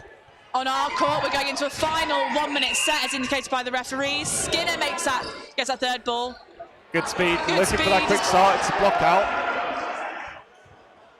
Yeah, excellent work from Norwich to survive that quick start. It's been 3 balls, sorry. Oh, catch from Hughes. Skinner on Hughes. Well read, to be fair. He caught it at his crotch, which never really went to where you want to be throwing, but Skinner moved into that beautifully. Big fakes again. Shot from Finney.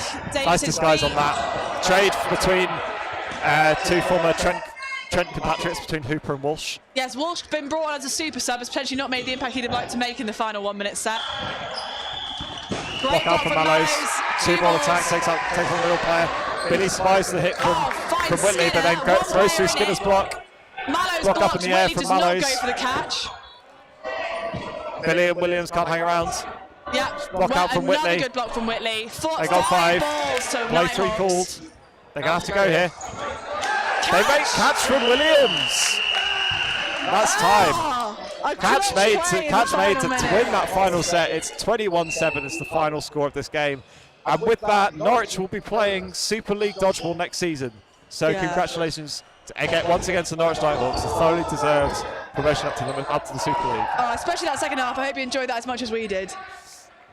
Congratulations to Hughes for despite the result, wins the MVP vote. So thank you to everyone who voted on these as always. Next up is the last game of Men's League 1. It's Spartans 2 against Thunderdodge, potentially. Can't see who's walking on. But next up, we've got the best from round 7. The votes from you on Player of the Beat. Have a look at this.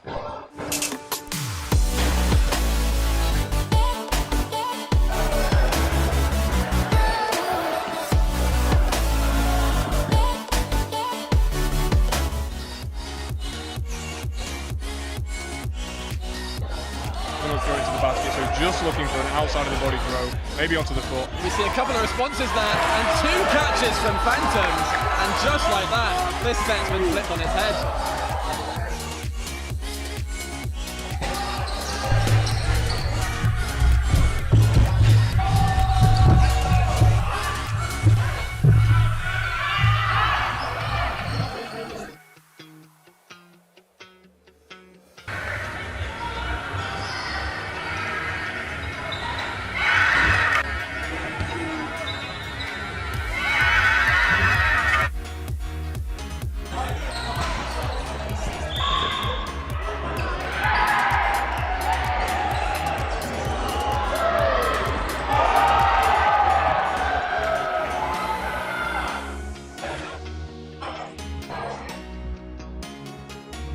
This set could be devastating. Great block there. 2 amazing blocks. 3 amazing blocks. And a catch from Finley Britnell Craven to take out Joe Brown. And that is a great read from him.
Ladies and gentlemen, welcome back to round 8 of Men's League 1.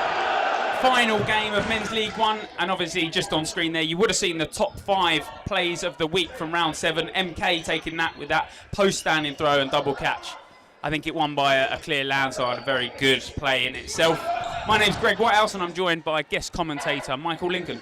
Hello, looking forward to this game. What do you think's going to happen today in this? Well, we know what Spartans 2 can deliver.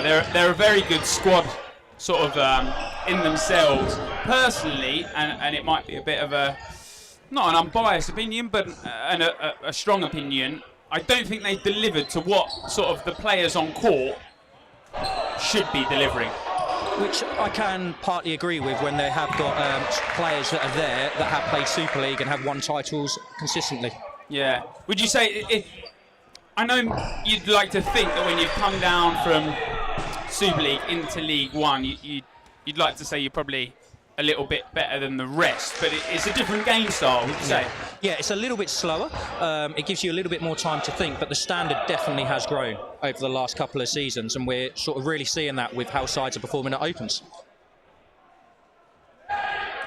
So obviously 30 minutes on the clock for the full game, 2 15-minute halves. Spartans there just putting themselves ahead.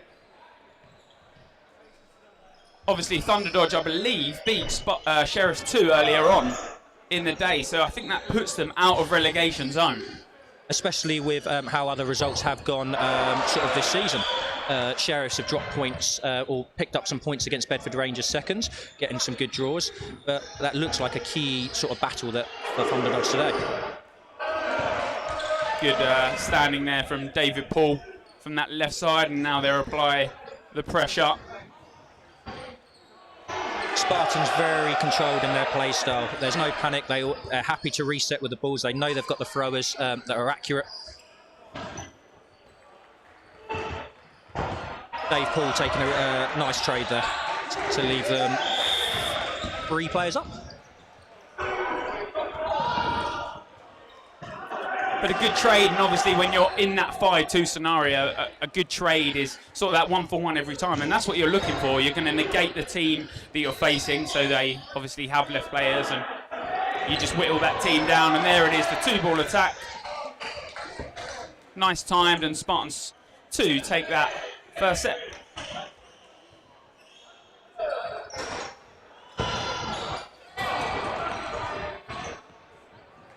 This season, obviously, from League One 2 teams will be promoted, but next season I believe the whole sort of format is changing. It's 1st and 2nd are auto-promoted, 3rd and 4th play against 7th and 8th in Super League. I believe there's been a proposal that is out, and the League 2 will is potentially look at being split, where the top 2 teams for potentially the North and South might go up, which could potentially mean 4 teams from League 1 go down. At the minute, I believe it's at the proposal stage. I think it's just been there's been a recent review out, I believe. It's so top 1 and 2 from North and South will go up. And then the 3rd in both of those will be in a playoff. So you could finish 3rd in North and still be promoted, but obviously you might lose that round robin and then not get promoted. So personally, I like that. It's back to the sort of older days of dodgeball when there was a round robin and you'd almost, although you are promoted, you'd sort of fight for your battle a lot more in terms of... Yeah. Really good aces call from Spartans there. Taking out the left side. And there you go, look, they hold on to that. They're just forcing that middle ball back. Nearly actually takes the catch. Sometimes that deflection just pops up in front of you, but it doesn't quite settle. Oh, and deflection catches there that time. Fantastic reactions from Josh Keys. And again, really good timing from Spartans. They've started the game really strongly. Yeah. That ball does pop up. That first ball that hits Townsend does pop up, but that second one, that slightly delayed one, which Spartans will always look for, their tracking is very, very good.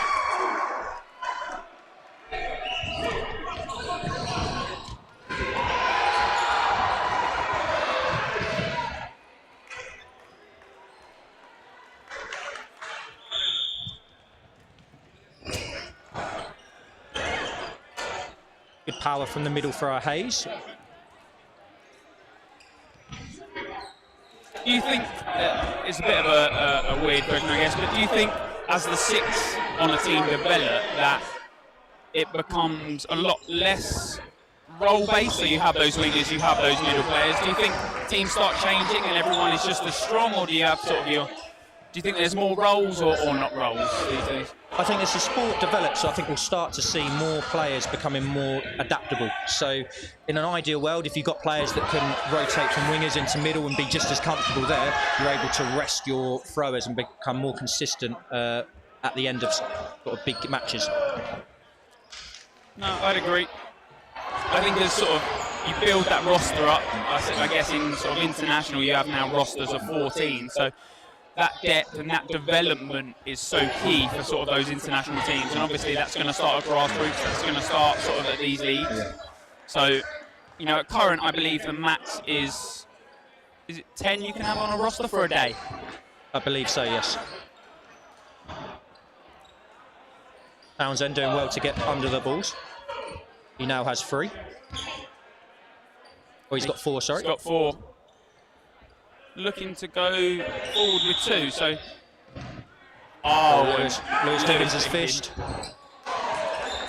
Dave Ball takes a revenge hit, 6-0. He's almost gone for the fish, then decides not to go for it, but I believe it catches his t-shirt on the way through. Good honesty from a player like that. Townsend sort of, he's in that jumping motion and it comes into sort of his gut area. David Paul maybe the power a little too much for Townsend to keep a hold of. And a timeout called. Do you think that, we were talking about it earlier, me and Alex Such, do you think there's such thing as sort of an early timeout? Do you prefer the early timeout, or do you sort of hold fire a little? I think teams can be a little bit guilty of leaving their timeout too long. So they think, oh, I don't want to take it in the first half, but then by the time you get to the second half, you might have too much of a mountain to climb. I think it's a good sort of idea to take it early, maybe look to change something tactically, because if you're 6-0 down quite quickly, is there much point in sort of going to 8 and 10?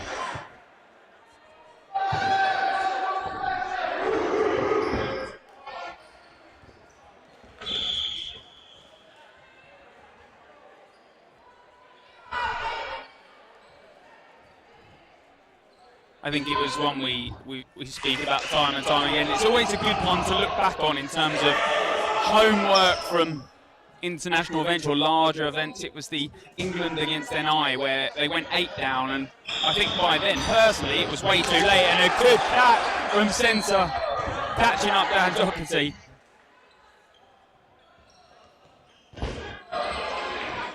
Sorry, you were talking about England. So I think sometimes you, like you said, you leave it too late. It's the damage has already been done. You know, you're then trying to rush around too many things at one point. Personally, could have taken it after the four down, but decided against it, and obviously they did end up losing that semi-final. A good game to watch. Oh, and single balls flying everywhere. Ball pops up, but doesn't then find the mark. Fakes in with no balls in hand.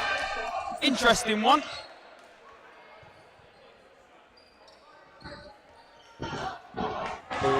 Good cut. So that hit's come from the two players providing good pressure either side. It means sort of the defensive player doesn't quite know where that ball's coming from. I think this set's maybe got a little too hectic, and obviously that's now Thunderdodge in the lead. Townsend probably could have caught that ball, but leaves the jump forward to the catch a little too late.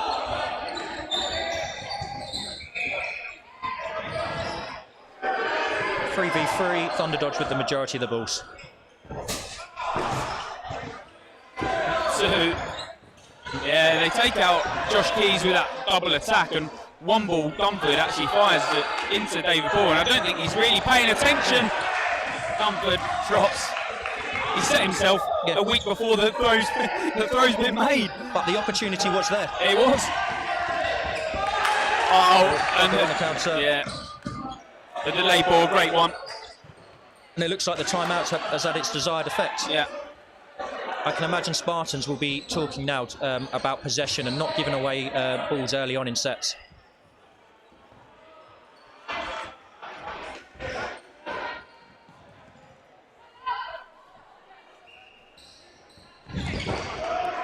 Next set gets underway.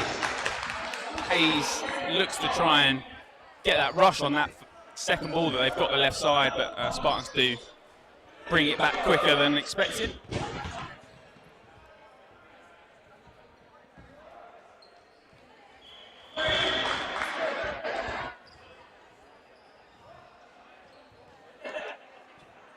Keys just with a small fake.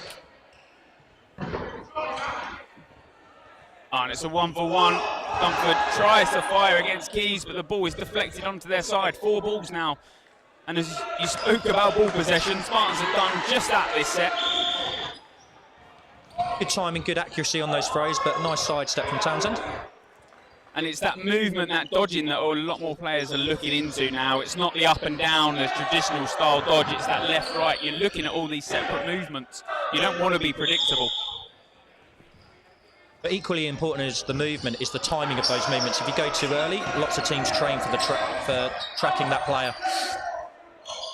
Oh, and that is very unlucky indeed. Dave Ball's actually dropped the ball and is out. But the ball gets thrown at him. That ball is obviously still a live ball. Ball pops up, is catch, and that catch is a successful one.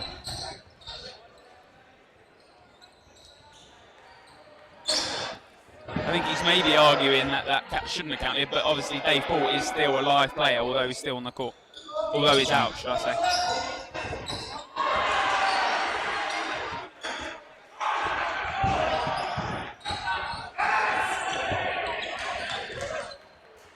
Good hit, good speed up the court.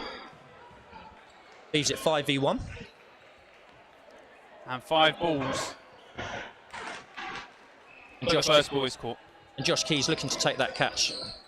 With the title sort of race being close and sort of points matter, it looks like Spartans are sort of going for those catches at the end to get as many points as they can today.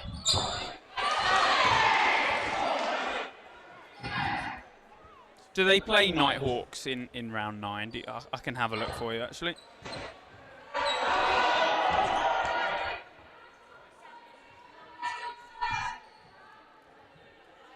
And Emily Walker, the referee there, just telling the players if they're out to make sure they've got their hands up well above their heads. Spartans' last meet will be against Beagles. and Eagles and at Leeds, Owls. So I think Nighthawks would need to lose one and maybe draw one for Spartans to actually take it.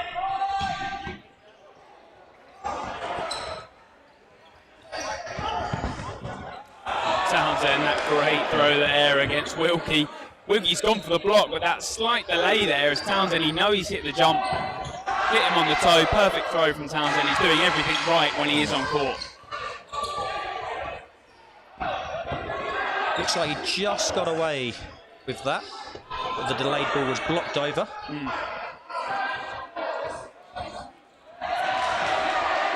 Thunderdodge just looking to throw one. And they're being really aggressive. Oh, and that's... It leaves it 2v2. And now he's left up court.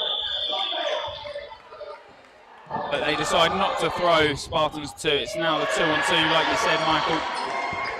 Oh, and the second one. Oh, wow. Thunderdodge have thrown it away in that last 30 seconds.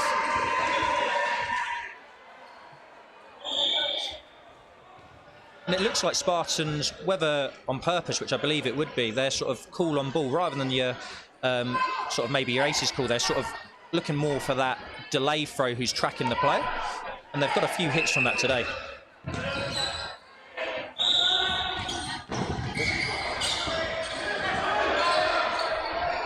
His hands are up. Great. Maybe a blue card. Tough one. I think that would be harsh in that situation. Yes, his hands are up, but from that opening rush, it was back and forth, back and forth. Yeah.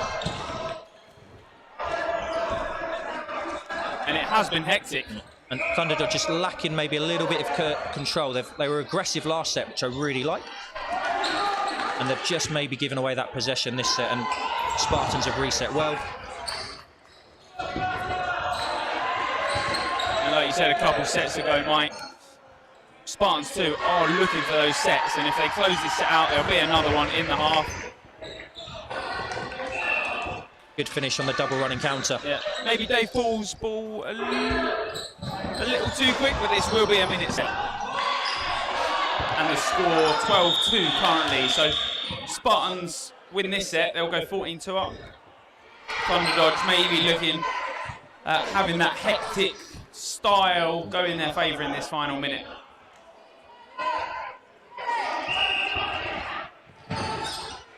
Middle ball goes to Thunderdodge's way. They've released two from the start. Great catch from Dunford off Lewis Diggins. And there you go, the hectic play style, the hectic rush actually works. Dunford takes out Wilkie. David Paul goes out as well. 35 seconds, plenty of time still. Keys actually drops the ball. Oh, and as he drops the ball and he's looking for the second one. Again, really good awareness from Thunderdodge there. Realised that the opportunity was on.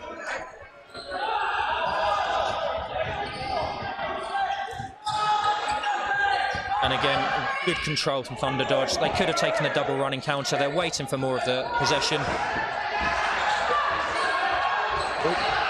I'm not quite sure what's gone on here. Referees are going to have a discussion. I can imagine if it will be if he was hit first. Yeah, I'm not sure if it was secure.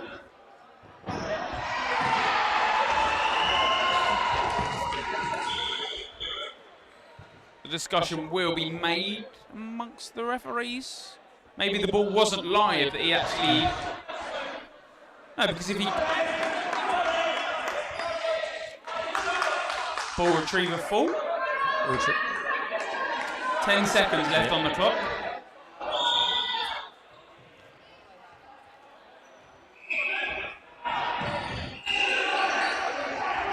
He's got to knock out 6. There's 1.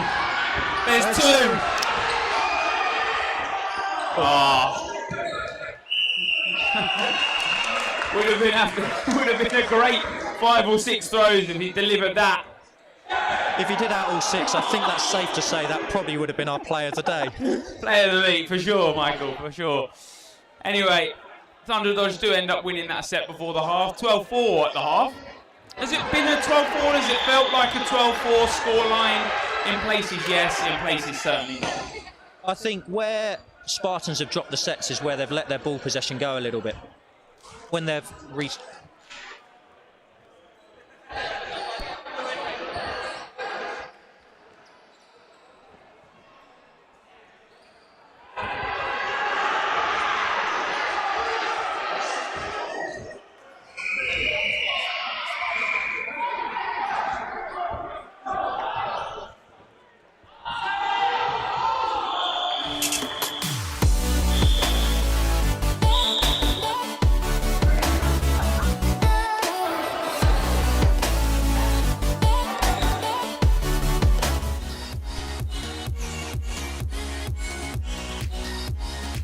Throw it to the basket, so he's just looking for an outside of the body throw, maybe onto the foot. We see a couple of responses there, and 2 catches from Phantoms, and just like that, this set's been flipped on its head.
And there you go, back into the second half. You've just seen that play of the meet there. Obviously, after this round is over, you can submit that via the Dodge Central social media pages. But back into the second half now. Thunderdodge to catch Spartans 2. What do they have to do here, Michael? Is there any chance in it? Is there any sort of saving grace that Thunderdodge can bring into this game? I think with the score being quite wide at the minute, if I'm Thunderdodge, I'm thinking it's all about performance and us trying to get as many points as we can, but looking to evolve how we're playing to set ourselves up for next week. Now, that doesn't mean it's impossible then to come back, because we all know different things can happen in sport. But with Spartans and the players they've got, I would be surprised.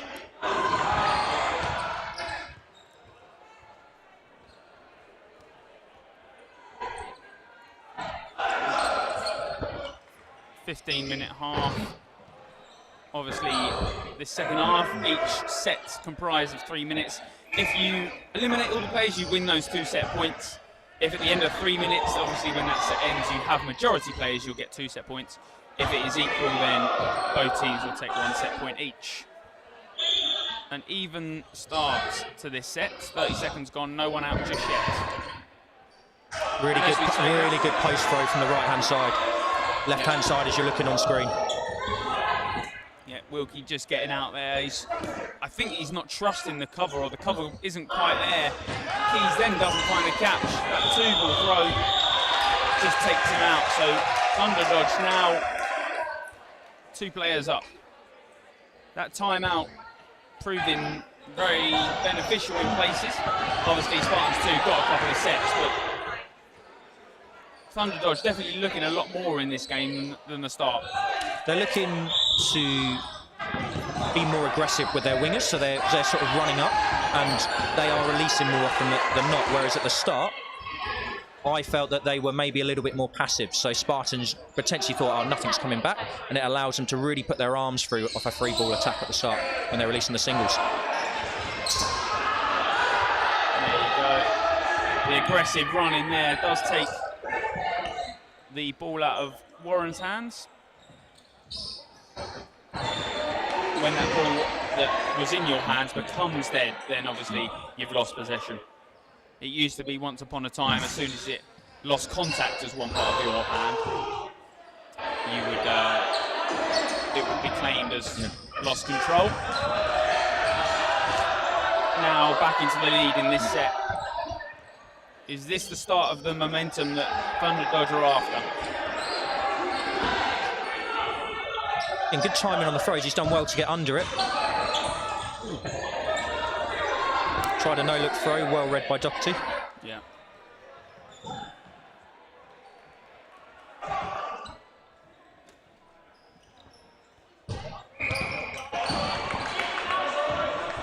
Thunderdodge maybe a little lazy trying to get back there. I think a lot of middle players try to use that high press with the ball in your hands, but you can press just as well tracking back. And you need that sort of big dummy in the middle as well. If you can disrupt their running, you're providing really good protection for your wingers either side. Good catch.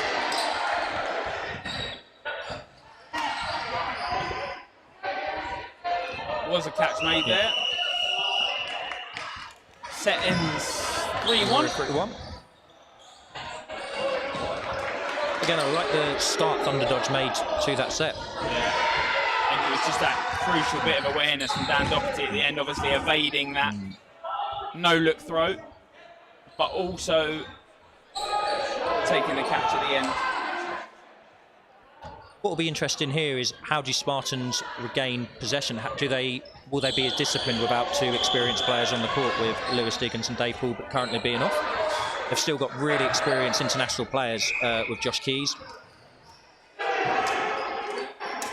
Sort of that younger generations of Spartans too are starting to make their mark into that second team, and obviously over the next couple of seasons you'll probably see them appearing in that first team. That first team sort of jam-packed, should I say, with international players. I believe we counted the most international players in one Super League team. It must be them or Meteors. Yeah. Ball pops up. Wilkie's still out, unfortunately. He believes that the player who's thrown at is out before he's even released the ball. I'm not quite sure on that one, Wilkie. You'll have to save the video and watch it time and time again. But this time around, the ref has called you out, I'm afraid, and that ref's call is final. Good hit. Oh, fantastic catch.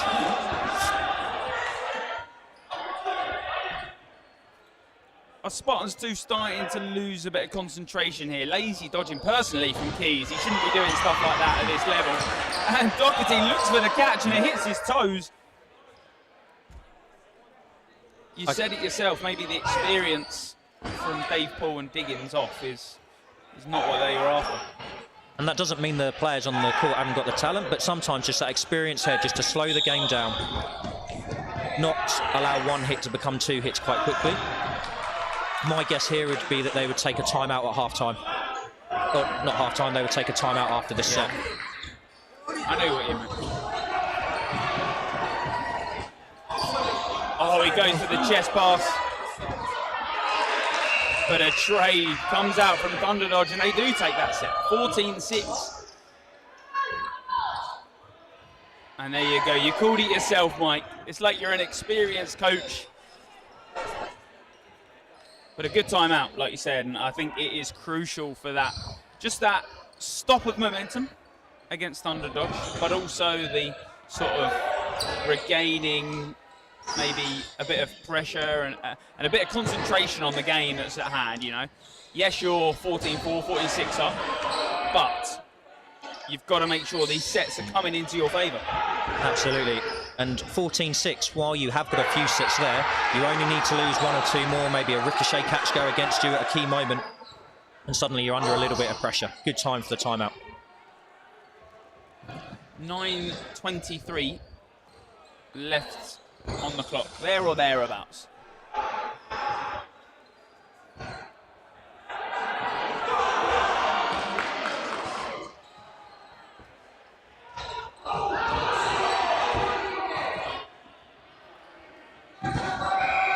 What do you think Spartans have said here? Is there any changes? I don't think there's any changes. You keep what, you know, I don't think you have to panic that Dave Poole and Lewis Diggins are off. But I do think you just have to make sure and reiterate to those 6 that are on court, those, you know, like you said, there's no lack of talent, but maybe experience in place and just making sure you're calming down. Wilkie is going out very early on in a couple of these sets, but he is an experienced player and he's got to play his life. You know, he brings a lot of calmness to that game.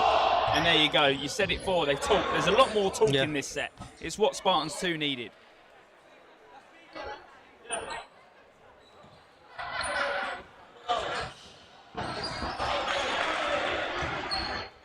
And now a bit of control from the side of Spartans 2. Really? They were playing into that hectic play from Thunderdodge, I think. Yeah, and they've just released a 2-ball attack there. They've kept 2 balls, which then allows the catch there. And as I say that, Dan Doherty, who does make the catch, then loses control, and I believe from that other side, Fleming, I believe, also loses control of his. So we even things up.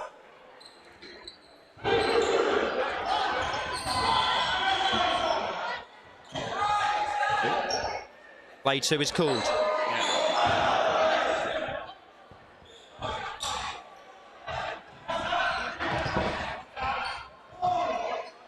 Play ball was called after Wilkie's standing. It obviously applies that pressure, but then they both throw out Wilkie anyway. And personally, when you know a standing is coming your way, that pressure from that right side has to be on. Agreed. And there's different ways you can put pressure on. That might be at times releasing it, but at times a really well-timed fake. All balls are smashed against each other in the air. Those balls obviously are still live, and if they do hit players, that does cause an out. But this time, one fires high, one fires straight into the ground. Thunderdodge were a really good, sort of aggressive call there, but just haven't quite hit the target. They've thrown at Josh Keys, who's done well to get behind his ball, and the balls have sailed over his head.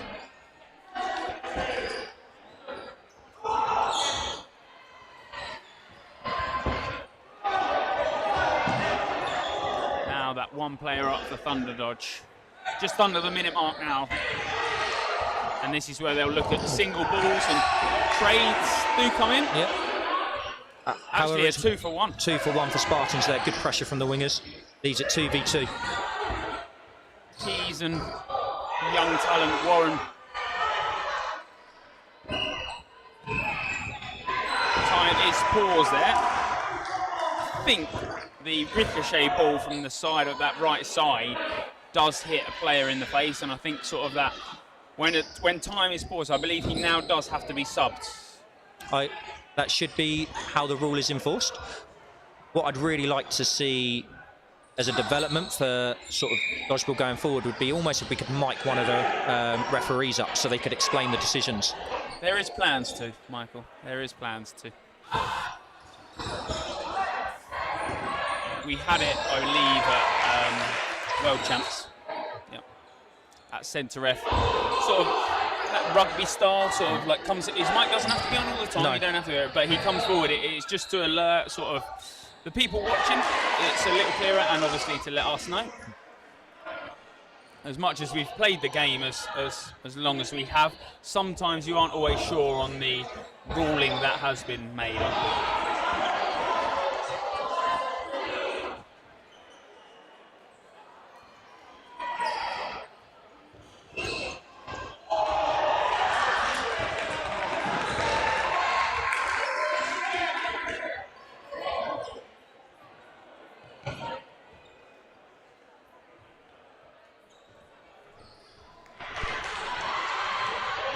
Maybe a nosebleed, looking for some tissue.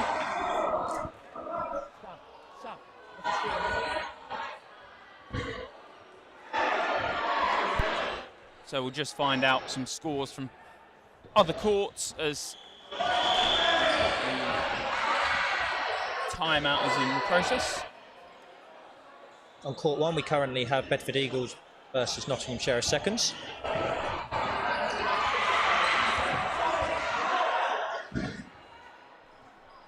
And as time does start to play out here, we will go to a little be right back and we'll rejoin the action when we go back live in this game.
back on court. I believe that sub would have been made.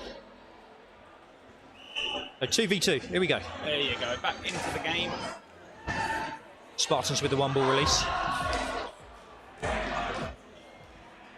Thunderdodge looking to play a little bit of controlled here.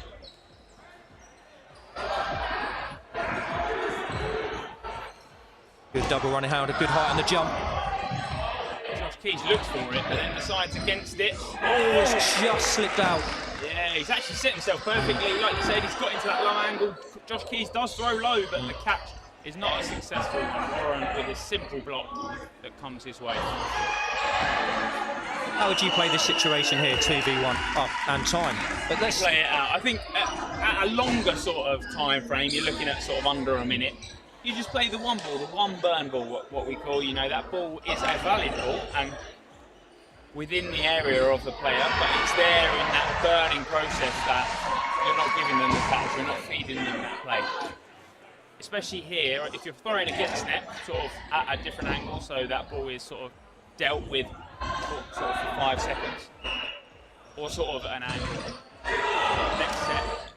Yes. And also with the match situation as well, being where it is, they can be nice and controlled.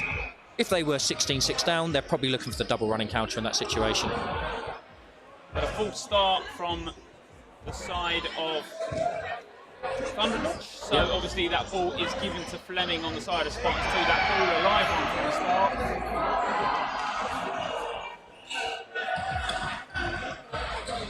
Now as we start to look at those. Just give Spartans 5, and they've not waited for possession. They've gone for a 2 ball release really early, which I believe has sort of started to come around a little bit more in international. Rather than wait for the 5, it's let's be aggressive early, because we know that we're going to have to free the other side as well. Townsend does take that catch, but I don't think it's a successful one because he's hit and he's out again on that left side. With Overton. Yep. And Doherty. 3 out in the play despite Spartans 2 actually starting with that live ball from the start. Oh, a catch on that side. I think there was a catch. Maybe we missed it in that sort of chaos at the start.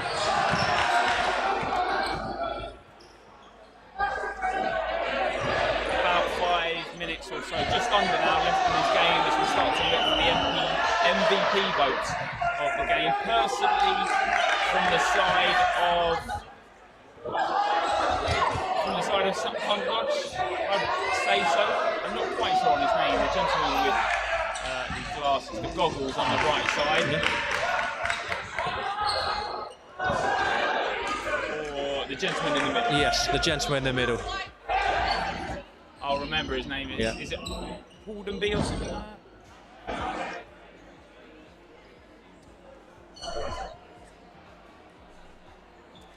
To the side of Spartans, probably Dan Doherty. Dan Doherty's had a good game. Yeah. Dave Paul's thrown very well.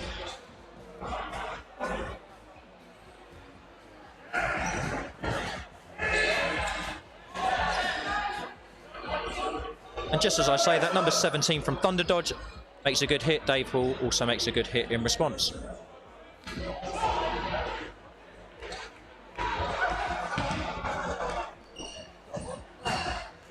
Good finish from Spartans with the double running counter.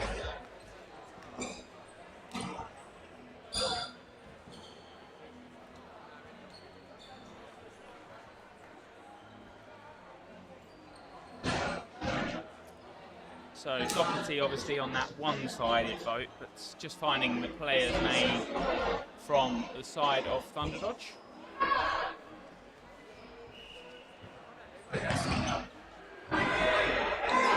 Thunderdodge looking for the quick start off the rush and maybe got away with releasing the extra ball just there. They are a player down, but they could have also given away possession there as well. I believe it's Hayes. Yeah, there you go. Hayes it is. So that vote now available in that YouTube comment section, so make sure you're voting down below. Dan Doherty from the side of Spartans, Hayes from the side of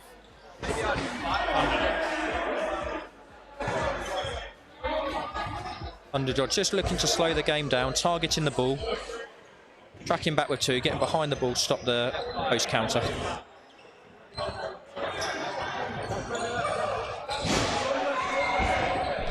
just applying that press, making sure that obviously as Fleming is releasing, that Wilkie is there to apply that pressure.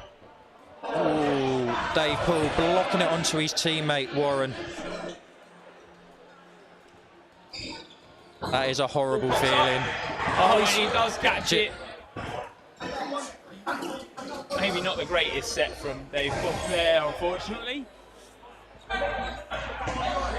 Sometimes it's nothing you can do. It unfortunately, if that ball does hit the player that you're aiming for and pops up in the air, it's almost free reign to catch it unless you're being obviously told to do that. Wilkie asking if this is bounce. I think it has. Spartans coming up with 3, releasing 1. Good hit from the right-hand side, Fleming.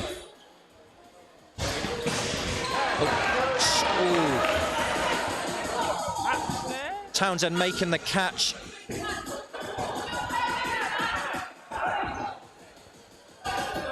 Wilkie's catch counting, and then sort of the player being out after he had released the balls stay live. So his catch is made from another player, but then I think his ball was caught by someone else afterwards. Agreed. Yeah. Good catch from Warren Fleming on that high press, but Townsend. Really aggressive high throw. Good response. Spartans with the majority of the balls.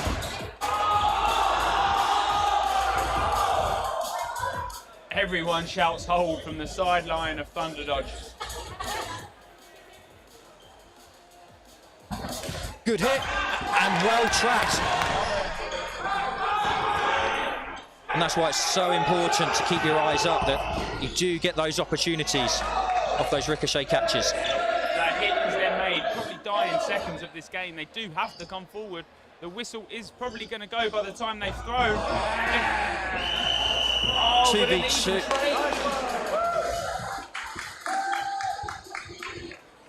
So not the worst result, but obviously it does keep Spartans well in the lead. And a final 1 minute set. Obviously I believe the next session will not start.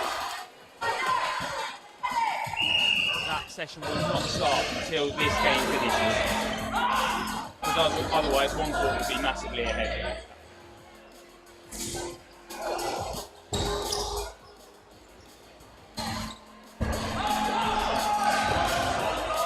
High risk play.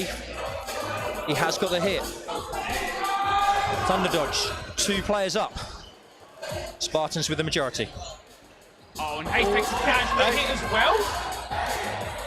I think they've given hit first, no catch. Yeah, maybe catches his hand before it's secure. Before it was secure. Yeah. Good refereeing. Good referee. Oh, and they always get out by that last one. But they can't find targets. They're dodging everything. And again, good control. As I say that, he releases the extra ball to try and catch him unawares. Another block. And another block. Decide not to go. Thunderdodge takes the final set. Was it the result Spartans 2 were after? Definitely not. But it's a win. But I was also impressed with how Thunderdodge responded. They become a lot more aggressive after that timeout. Yeah. So that game obviously ends 19-9. The MVP ends up going to Hayes from the side of Thunderdodge. So Hayes obviously picking up that MVP vote. That does then take League One to a finish, and head back to Dodge Central YouTube page to refresh the page and head straight to Women's Super League, where you can catch the next 5 games there. Thank you very much, Michael. It's been a pleasure. Thank you very much.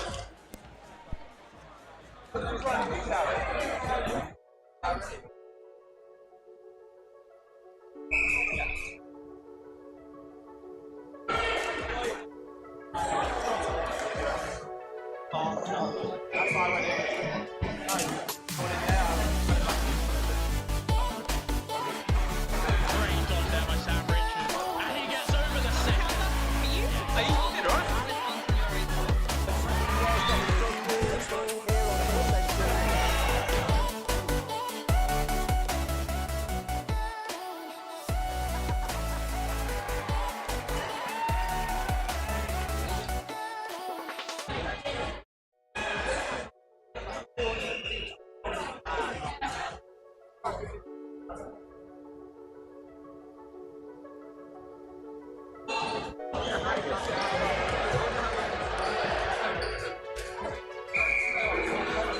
think so, yeah. I'm on a couple now. I think I'm clear.